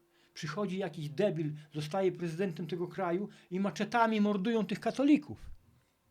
Mamy w Krynkach pochowaną dziewczynę z jakiegoś kraju afrykańskiego, teraz ci nie powiem, młoda dziewczyna, studentka, no zginęła tu, rozumiesz, na granicy przechodząc, nie? A uciekała z tego kraju, bo była katoliczką. I tym katolikom takim jak w Kargulach, jak Pawlakach, jak nie chciał pieniędzy, bo to czort przyszedł, bo ksiądz był murzynem. No tak. Nie? Ta scena taka, że on tych pieniędzy nie weźmie, bo to, wiesz, to w Krynkach pochowali murzynkę na cmentarzu. Dziki też człowiek. Dzikiego pochowali, rozumiesz? No, a się okazuje, ona była katoliczką. Wierzącą, praktykującą. I dlatego trafiła, bo muzułmanów chowają albo w Bochonikach, albo w Kruszynianach na przykład, nie? Natomiast ją czarną, jak smoła dziewczynę, piękną, zginęła na tej granicy bez celu, bez sensu. Pochowano w naszych Krynkach. Wśród innych katolików, nie? I to wszystko religia. Także, no moje, wiesz, mówi się nam tradycja. Jak ty możesz się wyłamywać? Ty jesteś katolikiem. No tak, właśnie, no. Albo prawosławnym. Tradycja to jest poganizm. Pogaństwo. Bo pierwsze plemiona miały pogaństwo. Światowid, te rzeczy. To jakbyśmy chcieli mieć tradycję, to powinniśmy się tego trzymać. Jeśli chcemy w coś wierzyć, do czegoś się modlić, nie? Wiesz, no to długo można by gadać o moich poglądach, o religiach, ale uważam, że to jest taka, no, ślepa uliczka dla cywilizacji mimo wszystko, nie? Ale mówię, że szanuję, potrafię rozmawiać. Ja potrafię rozmawiać, jeśli ktoś nie okazuje wobec mnie agresji, to ja przyjechał taki pan starszy też, no fantastyczna taka historia, no chłop, zmarła mu żona, planowali kiedyś tam sobie pojeździć po Polsce, całe życie pracowali gdzieś tam na Śląsku. I on tak kupił kemperka takiego budżetowego, wiesz, podziurawionego starego Ducato, małego. Chciałem powiedzieć właśnie Taki, Fiata wiesz, Ducato. totalny wrak. Ale myślę, że za nim idą tak dobra energia, że on nigdy mu się nigdzie nie zepsuje, on wszystko będzie chciał tam, gdzie chce być i wróci do domu szczęśliwy. No nie udało mu się z tą żoną pojechać, bo mu zmarła i on ruszył sam po roku czasu przerwy, bo tam jeszcze pomagał przy jakichś tych. I zaczęliśmy tak, no to tego, że on że nie chce mi czasu zabierać, ale tak wyczułem, że fajny facet, nie? Zaczęliśmy rozmawiać. Totalny pisior. Politycznie, nie? No masakra. Taki, wiesz, jak z memów, nie? Mhm. A ja z nim przegadałem z 2 godziny. Kawę wypiliśmy, wiesz, ja go nie chciałem wypuścić, bo o tylu rzeczach mogliśmy rozmawiać i też o polityce. I on do mnie nie szczekał, ja do niego nie szczekałem. Myśmy normalnie przedstawili swoje poglądy. Każdy został przy swoim, bo nikogo nie przekonasz, bo to bez sensu. Oczywiście, że tak. Nie o to chodzi w ogóle, nie? Rozmawia się po to, żeby poznać i pokazać siebie, nie? A nie, żeby przekonywać kogoś, bo to jest jeszcze większa Jeszcze ślepa szła uliczka. ucieczka, dokładnie tak. Więc A wiesz, politycy jakby chcą tak, tego. a oni chcą, Szczują nas, oni, szczują no nas. tak, no oni doszli do perfekcji w tym wszystkim. Dokładnie. Nie? Między innymi to doprowadziło, że ja rzuciłem telewizję, nie? No ja też teraz bardzo rzadko oglądam telewizję. Mam telewizję, bo gdzieś tam muszę gdzieś tam, no ciągnie mnie przez cały czas, żeby gdzieś tam podejrzeć coś tego, ale Poza się tym to denerwuję. jest z tą telewizją- Najbardziej się Słuchaj, denerwuję właśnie na tle Z politycznym. telewizją też jest to, co z tym jazdą motocyklem, że jest pewien przesyt, nie? Jak był taki jeden program, to było, kurde, jak się czekało, ja tą sobotę, na ten film na to kino nocne. Nocne. No. I to było przeżycie, nie? Dzisiaj masz kilkaset kanałów. Większość tam jest gówno totalne, Oczywiście. ale oprócz tego gówna jest taka masa rzeczy, które na przykład mnie by interesowały, że gdybym siedział z zapałkami tak o To 24 i tak godziny, byś nie przeoglądał tego. nie obejrzałbym nawet odrobiny Tak, tego, co mnie interesuje. Ale to jest we wszystkim Jakieś tak samo. podróżnicze. Kiedyś jakiś program, jeden podróżniczy był w telewizji, to się oglądało Tonego Halika, czy tam był ten Róża Wiatrów, taki był program. To się oglądało tak, ten świat, nie? Tony Halik, no niesamowita No to postać. tak. To. A dzisiaj, wiesz, przełączasz te kanały, to jest masa. Możesz zwiedzić z tego telewizora cały świat, fantastyczny, bo to i jeden pokazane dzień. ładnie. Zdjęcia są inne, to jest piękne, to jest tak jakbyś tam był, nie? Telewizor możesz mieć taki. I w ogóle. Ale tego jest taki przesyt, że sobie zdajesz sprawę, że tego nie obejrzysz, nie? Będziesz siedział, będziesz latał, będziesz pilnował, dlatego ja wolę sobie na YouTubie oglądać wszystko, co chcę, bo tam mogę kiedy chcę, mogę tam wyszukać jakiś temat i mi wyskoczą różne rzeczy, z których sobie wybieram i sobie obejrzę, tak? Jakiś kraj właśnie, nie wiem, coś tam i temat od razu taki, na przykład z tego kraju, nie? Czy interesuje mnie hodowla, czy interesuje mnie motoryzacja, jakiś typowy, nie wiem, coś, to mogę sobie to wstrzelić w jakiś kraj od razu i przy okazji zobaczyć dużo rzeczy, nie? Mhm. Ale to tylko ja decyduję wtedy o tym, kiedy ja tam chcę, a nie, że jest program śledzisz. Ja zmarnowałem tyle życia, tak jak większość ludzi marnuje, na śledzeniu programu, czekaniu na coś, nie wiem, zostawiasz roboty, bo o tej godzinie się zaczyna, wiesz, jakiś super film, czy super program. Niewolnica Izaura. No, tak, zamierało życie na wsi. Nie? Tak, dokładnie. No, To także były piękne to jest sytuacje. niewola, dlatego to jest taka niewola, dlatego chcesz być wolny. Chcesz decydować. To jest wszystko też erzac, to jest też wszystko namiastka. My się sami nie oszukujemy. Ci tacy najbardziej wolni, tak jesteśmy wolni. Wiesz, w internecie siedzisz i ktoś tam ci pisze, że wolność. No jaka wolność, jak ty siedzisz i piszesz? No tak. I masz ten telefon, czy tam laptopa, czy coś, jesteś podpięty do sieci, nie jesteś wolny. Nie Oczywiście. jesteś wolny. Dobra, Maćku, Musisz to teraz mieć pieniądze, musisz mieć to, musisz mieć tak. tam. To teraz tak, bo teraz właśnie wpadło mi to do głowy. No, ty też wolny nie jesteś. Nie. Masz, Mam masz masę- zwierzęta, masę- ale powiedz, co jest taką twoją jakby największym marzeniem? Że jak wiesz, nie masz żadnych zobowiązań, no nie masz zwierząt, masz w tej chwili dowolność i gruby portfel. Powiedz, co twoją jest jakby marzeniem największym? No to jest taka utopijna wizja, nierealna, ale przyjmując ten obraz, że tak, dostaję, wiesz, limit on the sky, Dokładnie. jeśli chodzi o finanse i nic mnie tu nie trzyma, nie mam zwierząt, bo reszta to może poczekać. Myślę, że no, na pewno bym podróżował i to dużo.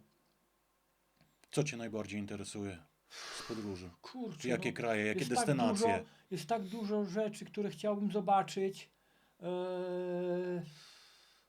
Już by mi nie starszyło życia też, bo też taką wyobraźnię, jak ktoś nie ma takiej wyobraźni przestrzennej, to też mu się wydaje, że pojadę sobie na przykład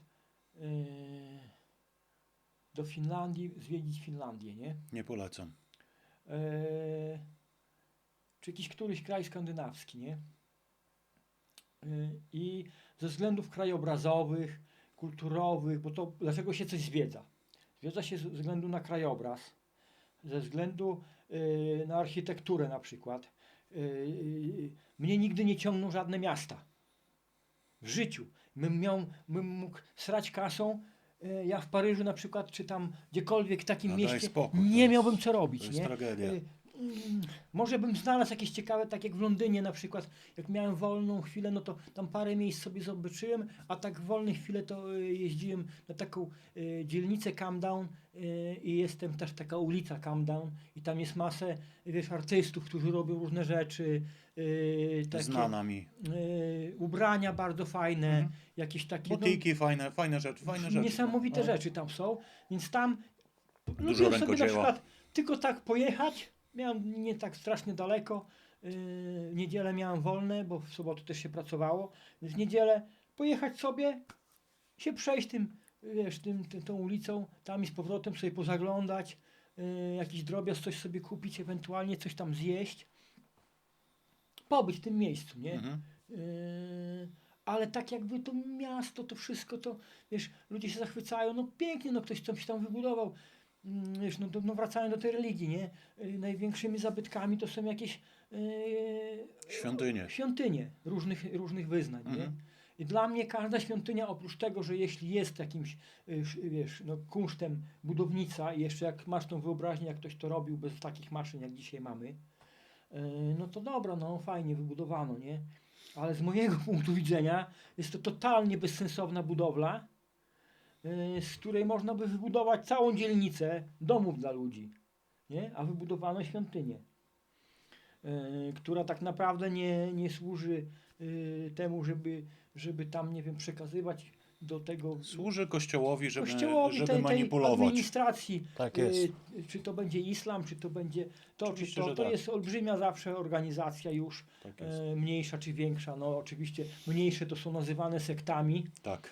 i są tępione przez tych większych, no bo to wiadomo, no mafia, No nie? raczej, wiadomo. Konkurencji nie lubi, to muszą ich deptać, żeby się nie Jedna rozrośli. pomarańczowa, A druga nóż- czarna. A, bo nóż się rozrośnie, Tak nie? jest. I kurde, A nam trzecia zabiorą biała. 50% zysku. No tak. No. No i tak to wygląda, więc, ale generalnie mnie krajobrazy interesują i te budownictwo takie, wiesz, w sensie architektury takiej ludzkiej. Farmy na przykład, jak są zbudowane, o takie rzeczy mnie interesują. Że mało jest takich ludzi, co by chciało pojechać po prowincji wszystkich krajów na przykład, żeby pooglądać farmy. Bo one są fantastyczne. To, co widziałem, różne miejsca. W Danii, jak byłem, to było przeżycie, bo to już te komuny tu popadały i ja, rozumiesz, tam mnie wieźli na wycieczkę taką do takiego zamku, o którym Szekspir napisał tą sztukę swoją najsławniejszą, gdzie to be or not to be. Tam jest taki zamek, z tego zamku widać Szwecję, no i tam, wiesz, pojechaliśmy na taką wycieczkę przez tą Danię i tam pierwszy szok wielu rzeczy takich, że na przykład maszyny stały na dworze. Ja myślę, kurde, ludzie, takie bogate rolnictwo i tyle maszyn stoi. Śniegu było 5 centymetrów, ale wszystko na dworze stoi. To też po, nie wiem, 40 latach się dopiero dowiedziałem, że w Skandynawii mają takie podatki, te katastralne, gdzie wiesz, bardzo bogate gospodarstwa tylko mają wiaty i to jeszcze jest gradacja taka, że jak masz wiatę, ale nie masz betonu, a tylko żwirek wysypany, to masz mniejszy podatek, jak masz beton, to większy, a jak i oni jak budują budynki, to po to, żeby zwierzęta hodować, albo przechowywać pasze, zboże, a sprzęt bardzo często stał i stoi do dzisiaj pod chmurką w tych takich mniej zasobnych, nie? Bo im się nie opłaca po prostu. To pomijając, ale właśnie taką, mijam co tam, nie? Farma taka piękna, wiesz, te budynki tu, widać, że bardzo stara. Dziedziniec taki na środku, to tak ze 100 metrów od drogi, wiesz, dróżka do nich, dróżka taka z drzewkami, piękna, nie? Kurwa, pomnik. Lenin. Rozumiesz? I później się dowiedziałem, bo zacząłem ich tam pytać, oni tam zaczęli też tam węszyć, okazało się, że tam nawet i w prasie u nich to było, w telewizji na ten temat. Jakiś duński farmer zobaczył, że tu, wiesz, pada komuna i sobie załatwił gdzieś z jakiegoś miasta w NRD pomnik cały, nie? Kupę kasy go to kosztowało, bo to taki, wiesz, potężny, nie? I on tam stał z tą księgą, wiesz, tą wiesz, tym manifestem komunistycznym przez Marksa napisanym chyba, nie? stał i tu jak ty tam pokazywał, wiesz, ta taka poza typowa, nie? I stoi u Duńczyka, rozumiesz, Lenin na środku, takie rondo ma na tym i sobie jeździ, nie? No, biały taki, wiesz, nie? No, ciekawe. No, nie? No. także takie rzeczy mnie interesują, wiesz, ta natura jakaś tam gdzieś, nie? No, dzisiaj można też pewne rzeczy, Google Street masz coś takiego i A możesz tak. sobie wejść, jakieś miasteczko wpisujesz, cyk i zwiedzasz sobie tam to No wszystko, tak, nie? tak. To też jest ciekawe, nie? Także, no takie rzeczy, wiesz, no nie jeździłbym w jakieś skupiska, do skupiska, no jak, bo tu też nie, kurde, nie lubię latać samolotem. Raz w życiu leciałem do Afryki, raz wracałem, no bo musiałem wrócić, chociaż już bym wolał czymś innym, żeby się dało. Nie ufam. Wiesz, mój zmysł techniczny, patrzysz, słuchasz, co się dzieje z tym samolotem i ja już wiem, dlaczego są wypadki, bo to jest mechanizm, no, No raczej. mechanizm. I ludzie, którzy popełniają błędy przy obsłudze tego mechanizmu. I mechanizm jest bardzo stary. Nam nie chcą przeglądu zrobić w aucie, które ma 10 lat, a samoloty latają, mają po 30 Boeingi, nie? I przechodzą przeglądy. Także no, nie lubię latać. Także podróże, kurde, no ciężko. Ja bardzo lubię podróżować na przykład koleją, bo w dzieciństwie dużo podróżowałem. Ojciec był 2 razy z koleją transsyberyjską w Japonii. I takie to mnie ciągnie. Nie chciałbym na przykład przejechać się transsyberyjską koleją. Ja też, przyznam szczerze, że jest to na Śladami- w mojej bucket liście. ojca. Nie wiem, czy to się kiedyś uda ze względów takich, jakie są. Tam tydzień czasu się jedzie. No, dużo się jedzie, a można też robić sobie dłuższe postoje po drodze, jak się chce. To też te koleje, bo u nich tam też mimo, troszkę jest te zacofanie, jeżdżą szybciej niż ten, ale mimo to, bo kiedyś jechało 2 tygodnie. To nie jest też, że węże i nic nie no zobaczysz, Tak. tylko jednak zwiedzasz, oglądasz krajobrazy, jest taki, podróż koleją to jest taki, jak to się dzisiaj mówi, chill out. Nie? Przyznam To ci jest- szczerze, że teraz W byliśmy... nocy śpisz, coś tam chodzisz sobie, jesz, jak dłuższa podróż, to tam w Warsie sobie jesz przy okienku, w oknie stoisz, patrzysz, oglądasz krajobrazy, masz taki, wiesz, taki czas. Byliśmy w Chinach w ubiegłym roku i tam właśnie się przejechaliśmy tą koleją i No. szybko, tam 400 na godzinę. Nie masz takiego wrażenia No zupełnie, nie, bo to tak zupełnie, miga, wiesz, no. Znaczy nie masz wrażenia, że to szybko jedzie, wiesz? No tak, to bo to się No, przyzwyczajasz, tak, ale jednak nie masz tej percepcji tego krajobrazu, bo to jednak za szybko jest. mimo No to wszystko. wiadoma sprawa, no nie, no ale no, Nie, podróż wiadomo, że jest bardzo komfortowa tą koleją. A i- podróż jest komfortowa, szybka. a, No tak, tak, Także tak. no, o wiele lepiej na przykład niż samolotem. No, Jeśli to chodzi o przyznam czas, szczerze, my no. tu się znowu wracamy do tej wolności. Bo człowiek, który dzisiaj potrzebuje się szybko przemieszczać, on nie potrzebuje tego dlatego, że potrzebuje, tylko dlatego, że jest niewolnikiem. No tak, oczywiście. Bo ma jakąś pracę, ma urlop, chce go wykorzystać. Nie będzie jechał zaprzęgiem konnym na przykład na wybrzeże Portugalii, bo Pół roku. on by musiał z całego życia urlop złożyć do kupy. Tylko chce zalecieć tam samolotem w parę godzin i tam być te 2 tygodnie, nie? Więc to jest, niewolnictwo wymusza tak długie, tak szybkie podróże, nie? One do niczego innego nie służą, nie? Żeby człowiek był wolniejszy. A i druga rzecz, te podróże są coraz droższe, no bo coraz większa technologia cię przenosi, nie? Jakbyś mógł pracować, nie wiem, no, tylko pół roku, a potem mi był wolny i mógł podróżować tanimi jakimiś sposobami, to miałbyś na te pół roku na te podróże. Teleportację. Byś jeździł wszędzie tymi kolejami, nawet z tą lokomotywą z przodu i stać by cię było, nie? A teraz musisz zapierdalać cały rok, żeby w 2 tygodnie mieć tego czasu, żeby wywalić tą kasę, bo musisz dolecieć tam posiedzieć, nie? Także to właśnie to jest ta cywilizacja, to jest niewola, no. No dobrze, a jak Maciek spędza czas Wolny? wolny? Jakie muzyki słuchasz, Maćku? No właśnie tak, wiesz, no oglądam, znaczy tak, w sezonie takim, gdzie dzień jest długi, to tak mało tego wolnego czasu jest, nie? Ja wiem, jak się pracuje Coś na tam wsi, się wiem, jak znajdzie coś tam, jest. wiesz, ten zapał do roboty, czegokolwiek, to on już też jest taki słaby, ci powiem. No ale I przychodzi zima, no dużo jest rzeczy tego odkładam rzeczy. i ten, ale mimo to latem nie mam czasu.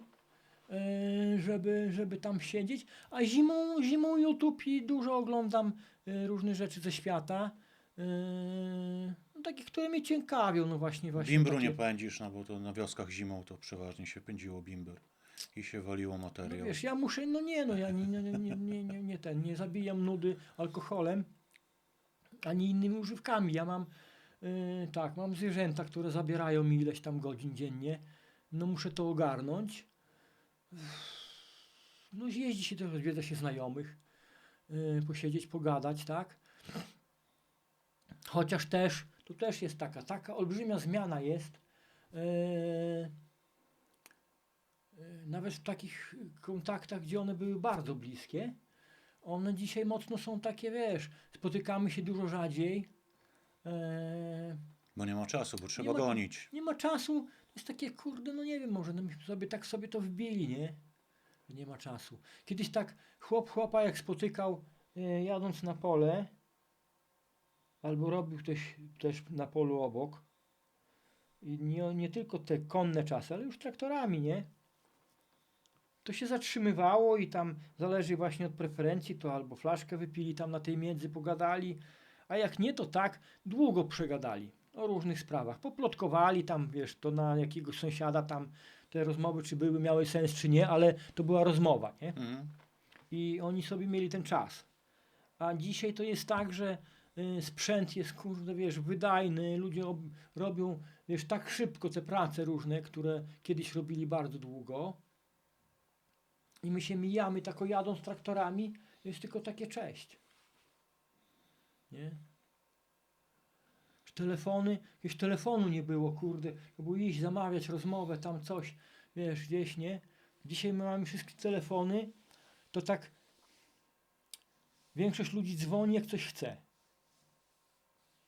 Nie tak, że wiesz, no kto Co u dzisiaj ciebie do ciebie słychać i w zapyta, ogóle? zadzwoni, ty jak tam się masz, albo ty, kurde, tego, może ja wpadnę, albo ty wpadnij, pogadamy. To już jest rzadkość, nie?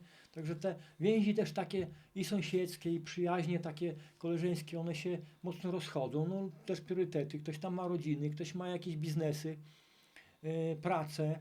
No wiadomo, no, zmieniają się priorytety. I nawet właśnie w tej kliki naszej motocyklowej starej, to jakby z niektórymi już się nie ma, ale no z niektórymi się ma i tak, wiesz, albo się spotykasz kilka razy w roku, albo chociaż pogadasz, no jest ten kontakt, nie? Mhm. Ale nie taki jak wtedy, no bo wtedy to cały sezon wszędzie.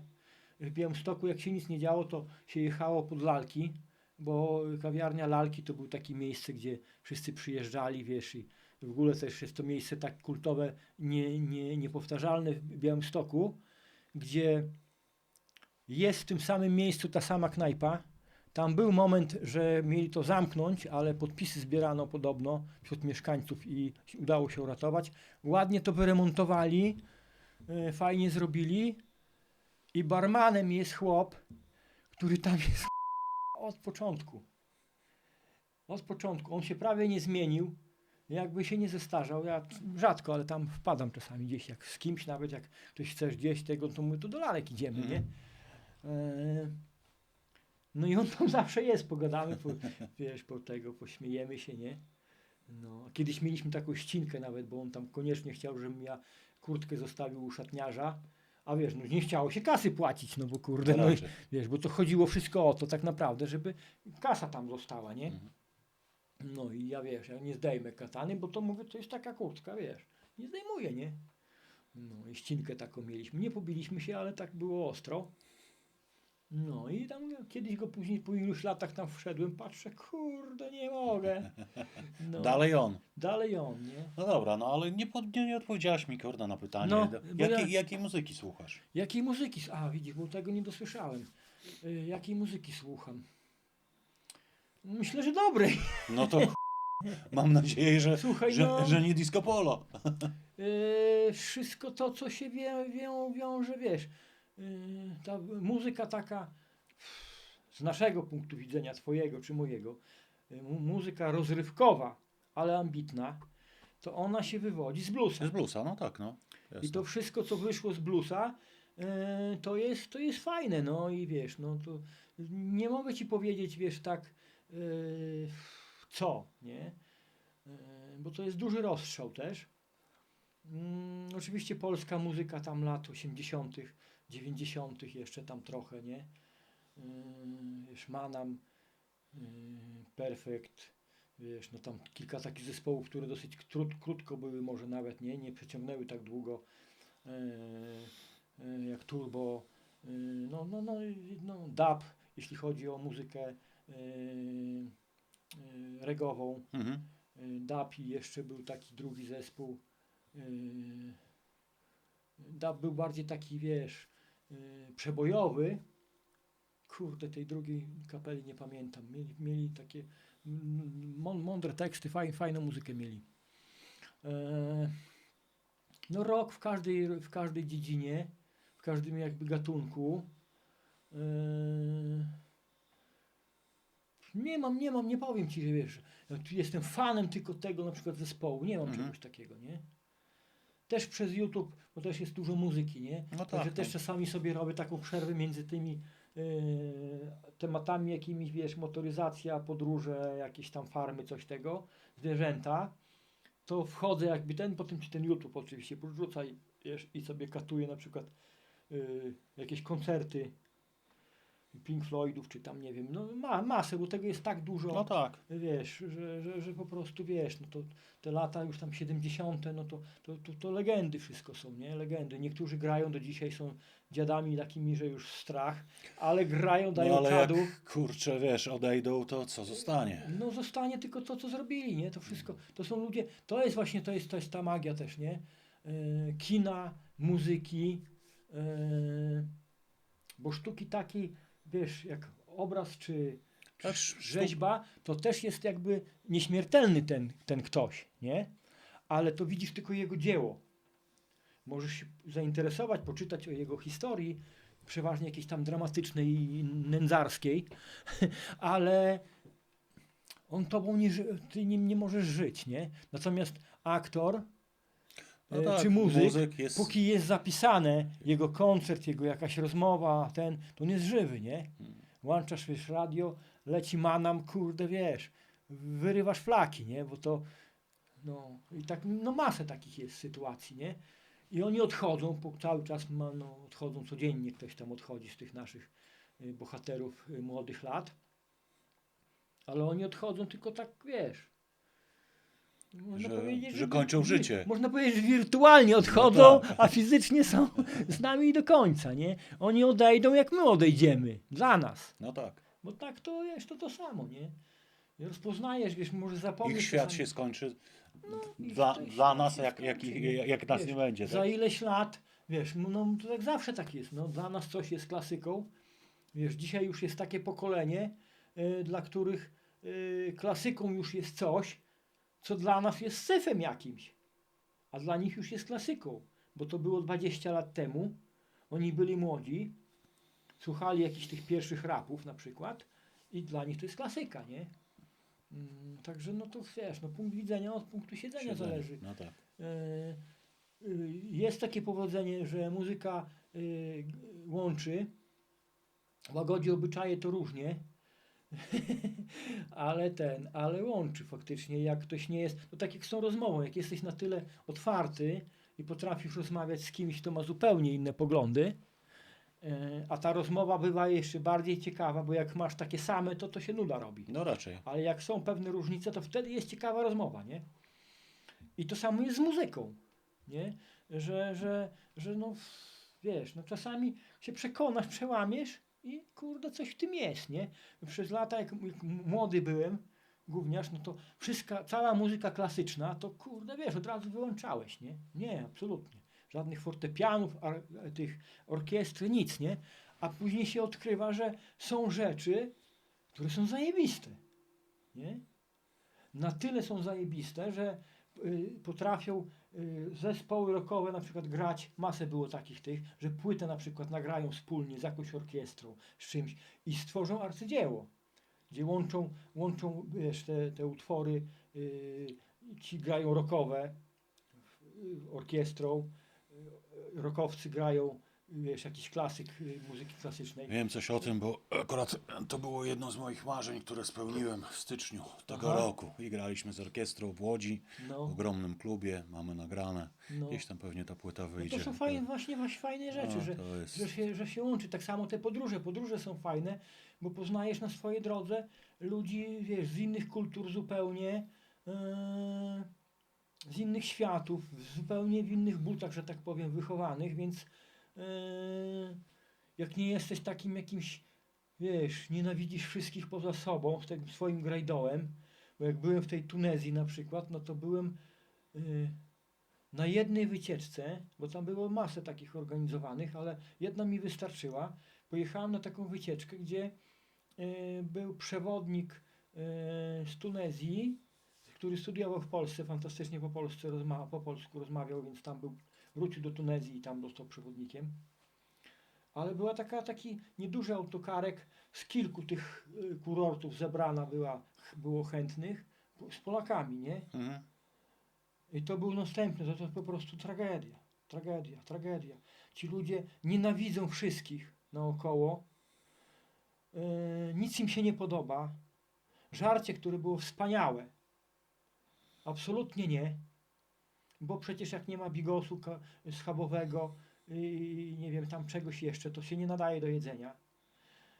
Zero otwartości na to, żeby poznać tą kulturę, tych ludzi, uśmiechnąć się. Ja przeżyłem powiem Ci, taki horror przez ten jeden dzień tego wyjazdu, w sumie 2, bo myśmy tam gdzieś nocowali i musiałem jeszcze z nimi wrócić, że wiesz, masakra, nie? Masakra. Na szczęście w tym hoteliku, w którym myśmy byli, to Polaków w ogóle nie było, bo to był taki troszkę wyżej, a oni tam wysiadali wcześniej w takich słabszych. Ale ta wycieczka to łączyła wszystkich, w których myśmy wsiedli we dwoje i pojechaliśmy, zabraliśmy tych wszystkich innych. No była tragedia. To była tragedia, ci powiem. I nikt mi, wiesz, masę ludzi od razu mi teraz powie, że ja jestem antypolak, że nie jestem patriotą, takie wiesz, będą głupoty, bo to tak ludzie mówią, nie?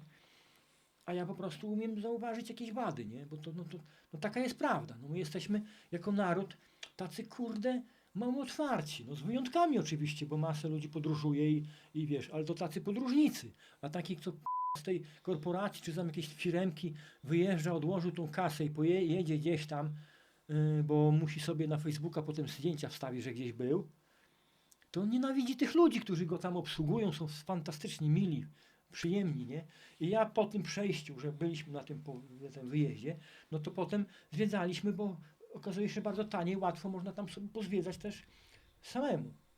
Wynajmujesz za grosze autko, jedziesz na cały dzień, gdzieś tam, wiesz, robisz co chcesz, zwiedzasz co chcesz i ten jeden na przykład taki wyjazd bardzo daleko, też do takiego przylądka, gdzie widać już włoską wyspę i stamtąd wycinano piaskowiec, z którego powstało Koloseum i tam wiele innych rzeczy. Są te stare kamieniołomy widoczne. No masę rzeczy tam. Potem wracaliśmy, wiesz, nie masz jakąś tam mapę kupiłem, nie? Na szybko, ale to tak żadnej nawigacji. Trochę się pogubiliśmy na tej napisy, wiesz, w obcym języku, szlaczki, no i zagubiłem się trochę. Szybko jedziesz, no bo jedyna autostrada, chcieliśmy szybko już, nie? Bo tak pojechaliśmy tym. I jedyna autostrada i tam masz niby są też w języku takim bardziej zrozumiałym opisy, ale jak lecisz tak szybko, to nie zdążysz tego zarejestrować. No i przejechaliśmy jakiś zjazd, przejazd, pojechałem w ogóle w drugą stronę pojechałem, nie? I dojeżdżamy do bramki jakiejś autostradowej, nie? Myślę, kurde, co tu zrobić, nie? No i zatrzymałem się tak dalej trochę. Patrzę, biegnie jakiś milicjant, nie? Milicjant biegnie z taką pałką na gumce jak w Rosji. Mhm. Podlatuje i się pyta, co tam. No i my jakoś tam tłumaczymy, na ile można. No, Tunezja jest taka, że mało angielskojęzyczna, bardziej francusko. Jak znasz francuski, to tam się dogadasz, bo to była kolonia. Angielski trudniej, ale i tak gdzie by nie pojechać, to z angielskim jest dużo lepiej niż w Polsce. No raczej. Nawet na Białoruś. Nie? No i dało się tam, nie dało się i ten milicjant, bo my powiedzieliśmy, że no kurde, to nie wie, on mówi, że to tego, zawołał tam jeszcze, tam były takie duże takie kloce z jakiegoś tworzywa i oni to, wiesz, nam rozsunęli na autostradzie przy bramkach, że no to tu sobie możecie zawrócić i z powrotem jechać, nie? Polsce, kto by cię kurde tam tego, nie? Puścił. Nie ma, no i, ale jakoś tak coś z gadki wynikło, że on też kończy zmianę i czy my byśmy go nie podwieźli, bo on tu z kimś przyjechał, a teraz by z nami podjechał do takiego miasta, co po drodze jest, nie? No i no, dobra, poczekamy, no nam pomógł i parę minut tam dosłownie poczekaliśmy sobie. No, z nami pojechał już w czasie jazdy, już tam dzwonił do żony, jak się okazało, tam już jej nawijał, kazał zrobić ucztę i on nas nie mógł puścić już tam, że ojedźcie tu, tylko do domu zaprosił, stół, rozumiesz, olbrzymi, szysza, wiesz, żarcie fantastyczne, przegadaliśmy tam kupę czasu i potem nam wytłumaczył, jak wyjechać, troszkę się znowu zgubiłem, to taki, wiesz, tam życie jest w nocy. Nie? Są te No tak. knajpki, ludzie siedzą. Zatrzymaliśmy się gdzieś tam. Jakiś chłopak, on mówi, że on z nami podjedzie i tu nas wyprowadzi. Mówię, no ale to nie wrócisz, nie? Nie ma problemu. No problem, nie? I on siadł z nami, nas wyprowadził. I wszędzie tam spotykałem naprawdę fantastycznych ludzi, radosnych.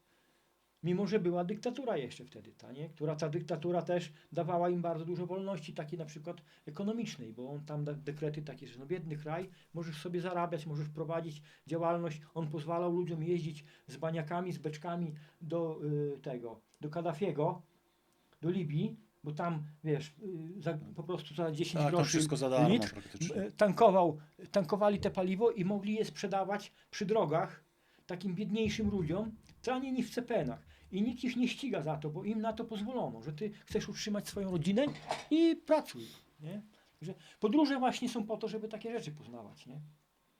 Nie jechać, wiesz, autokarem, jakimś tam, nie wiem, rejsowym statkiem i się nudzić w nudnym towarzystwie, tylko tak na żywioł najlepiej by było. A do tego jest potrzebna nie tyle kasa, bo kasa to też, ale jak się podróżuje takim sposobem, wiesz, nie wymagającym, to też nie jakieś olbrzymie pieniądze, tylko czas. Ta wolność, żeby cię nie trzymała kotwica, nie? No dobrze, kurna, nie wiedziałem, że tyle przegadaliśmy. Prawie 5 godzin. Poważnie? Tak. Ja pierdolę. Musimy to jakoś spuentować. Macieju, powiedz, bo to też jest jedno z pytań, które zadaję właśnie na koniec, ale też może, żeby to spuentować, może byś chciał coś powiedzieć, nie wiem, młodym ludziom, coś przekazać. I powiedz mi, jaką śmierć chciałbyś mieć? A, śmierć. No, kurczę. Jest to Znaczy trudne. wiesz, najlepsza śmierć na pewno dla każdego, to jak człowiek jest tak jakby zdrowy, czyli nie masz jakichś chorób, które długo cierpisz, ból, to jest straszne. Niedołęstwo jakieś, kalectwo, zależność wtedy właśnie od zewnętrznego świata. Ja miałem taką przygodę ze zdrowiem, gdzie wylądowałem na 2 tygodnie w szpitalu. Już prawie 3 lata temu miałem zapalenie stawów. I to takie, że po prostu, wiesz, no nie dałem rady zrobić kroku. To było nie do opisania, nie? Każdy staw miałem zniszczony. I to wtedy jest takie pokazanie, jak, wiesz, jak złe jest to, że na przykład, no leżysz tam, nie? Tam 2 dni, 3, to tam był ból, bo też tam historia była dłuższa z tym, że tam nic nie robili z tym bólem. Ja 3 doby chyba, czy 4 nie spałem przez ból. Ani godziny, nie? Więc no i tego nie było apetytu, ale potem jak już to zaczęło działać, ten środek, który mi wymyślili, że mogą dać, więc przeszedł ból, mogłem normalnie funkcjonować, więc apetyt, ja lubię dużo zjeść, więc wrócił apetyt. Jedzenie szpitalne, no wiadomo jakie jest, jest też dramat. Musisz mieć ten, no i tak masę ludzi mi odwiedzało tam, te salowe to już, wiesz, aż były takie, dzisiaj to pewnie znowu cały autokar przyjedzie. Mówisz, codziennie masę ludzi przychodziło, każdy coś tam przynosił, co pytał, już tego żarcia miałem wszystkiego, ale mimo wszystko czujesz taki dyskomfort, że jesteś od tego zależny. I już po może 10 dniach już byłem na tyle sprawny, że postanowiłem, że pójdę na piechotę do Biedronki, która tam jest, wiesz, nie wiem, 200 metrów dalej. Nieważne, po prostu chcę pójść i kupić to, co chcę, nie to, co wytłumaczyłem, coś nie, wiesz, nie? I to było, kurde, jakie to było przeżycie, że ty możesz tam dojść i wróciłem, jakimiś tam rzeczami, że już odzyskałem tą taką niezależność trochę, nie? Wiesz, po tak krótkim czasie. Więc wracając do tej śmierci, no wiesz, no nikt by nie chciał, wiesz, dostać od losu takiej kary za swoje jakieś, nie wiem, grzechy lub nie, żeby wzdychać, że tak powiem, w bólu, cierpieniu i zależności. To jest straszne. Sporo ludzi umiera od tak. Jest to tragedia dla ich bliskich, ale no po prostu albo nie budzą się rano. Nic nie dolegało. Nie wiem, gdzieś idzie, pstryk upadł, nie ma chłopa, nie? Czy kobiety. Więc to jest taka śmierć, najprzyjemniejsza w sensie takim, żeby nie cierpieć, nie? Można by też umrzeć w czasie seksu, to by było rewelacyjne, tylko że no kurde, taką traumę zostawić potem tej kobiecie, to tak... Chyba, że razem. Chyba, że razem, no. Moja żona zawsze miała taki, wiesz, dysonans, no nie, przy seksie, no, zawsze mówiła, kurna, jak ty byś dostał zawału, to byś pewnie upadł na mnie i byśmy razem umarli, byś mnie zadusił. I to zawsze była taka trauma. Ale to by było, no, razem, Tak. z pewnym przesunięciem, Tak. ona by cierpiała więcej niż ty, bo tam tych parę oddechów jeszcze by było. Dokładnie. Ale no, tak czy owak. No i to zawsze mnie przerażało też tak No, samo, no. kurna, no nie. No i żeby tuż po orgazmie, a nie tuż przed. No właśnie. Bo wiesz, no dubla nie będzie, No to tak. nie jest film. I tym oto pięknym Nowym akcentem. akcentem kończymy tą długą, aczkolwiek bardzo ciekawą rozmowę. Dziękuję Ci, Maćku. A o filmie nie powiedzieliśmy jeszcze dużo. Tak, Także więc to mówię będzie ci, że trzeba jeszcze się spotkać, dokładnie tak. Bo moich przygód filmowych też ci wszystkich nie No opowiedziałem. właśnie, to jest, wiesz, to jest pierwszy odcinek z Maciejem Sidorowiczem i w pierwszym sezonie, bo to też pierwszy sezon Pierwszy jest. sezon. No tak, więc No, zapraszam Cię serdecznie Życzę, do drugiego, dziękuję ci po pierwsze za zaproszenie, do drugiego sezonu. za rozmowę fantastyczną. Będziesz teraz miał no, dylematów dużo, żeby zrobić z tego krótki materiał. Ale to ja nie przewiduję krótkich materiałów. Ale będziesz musiał coś tam wyciąć. No coś tam wytniemy, Będziesz ale będziesz powiem musiał. Ci, że na podcaście myślę, że audio pójdzie całość. Mhm. Więc będzie A, można no, tego na to- Spotify'ach czy tam Tak, na Tidalach, no to ja z tego nie korzystam, tak, ale ale wiem, że sporo ludzi korzysta. tak, bardzo dużo. Myślę, że tam pójdzie całość, natomiast na YouTubie pewnie będzie jakaś tam mniejsza część, ale będę się starał, żeby te najważniejsze rzeczy. Dziękuję i życzę, żeby się powiodło, bo podoba mi się ten bez tołku rozmowa. Tak. I dobrze wybrałeś mnie jako rozmówcę. Tak, bo bo ze bardzo mną mi się też do podobało. tołku dojść Tak, ciężko. wszystko kurna było jak nie w lewo, to w prawo, Tak, gdzieś tak, tam dookoła. tak. Także bez stołku bardzo Wiesz, pięknie. no, jestem otwartym człowiekiem, więc wszystkie tematy, wiesz, no. bez końca. Czekaj Mateusz, bo jeszcze kurna musimy nagrać już sobą na koniec. Rozmowy ostateczne. Rozmowy ostateczne na kanale Bez Stołku. Zapraszamy.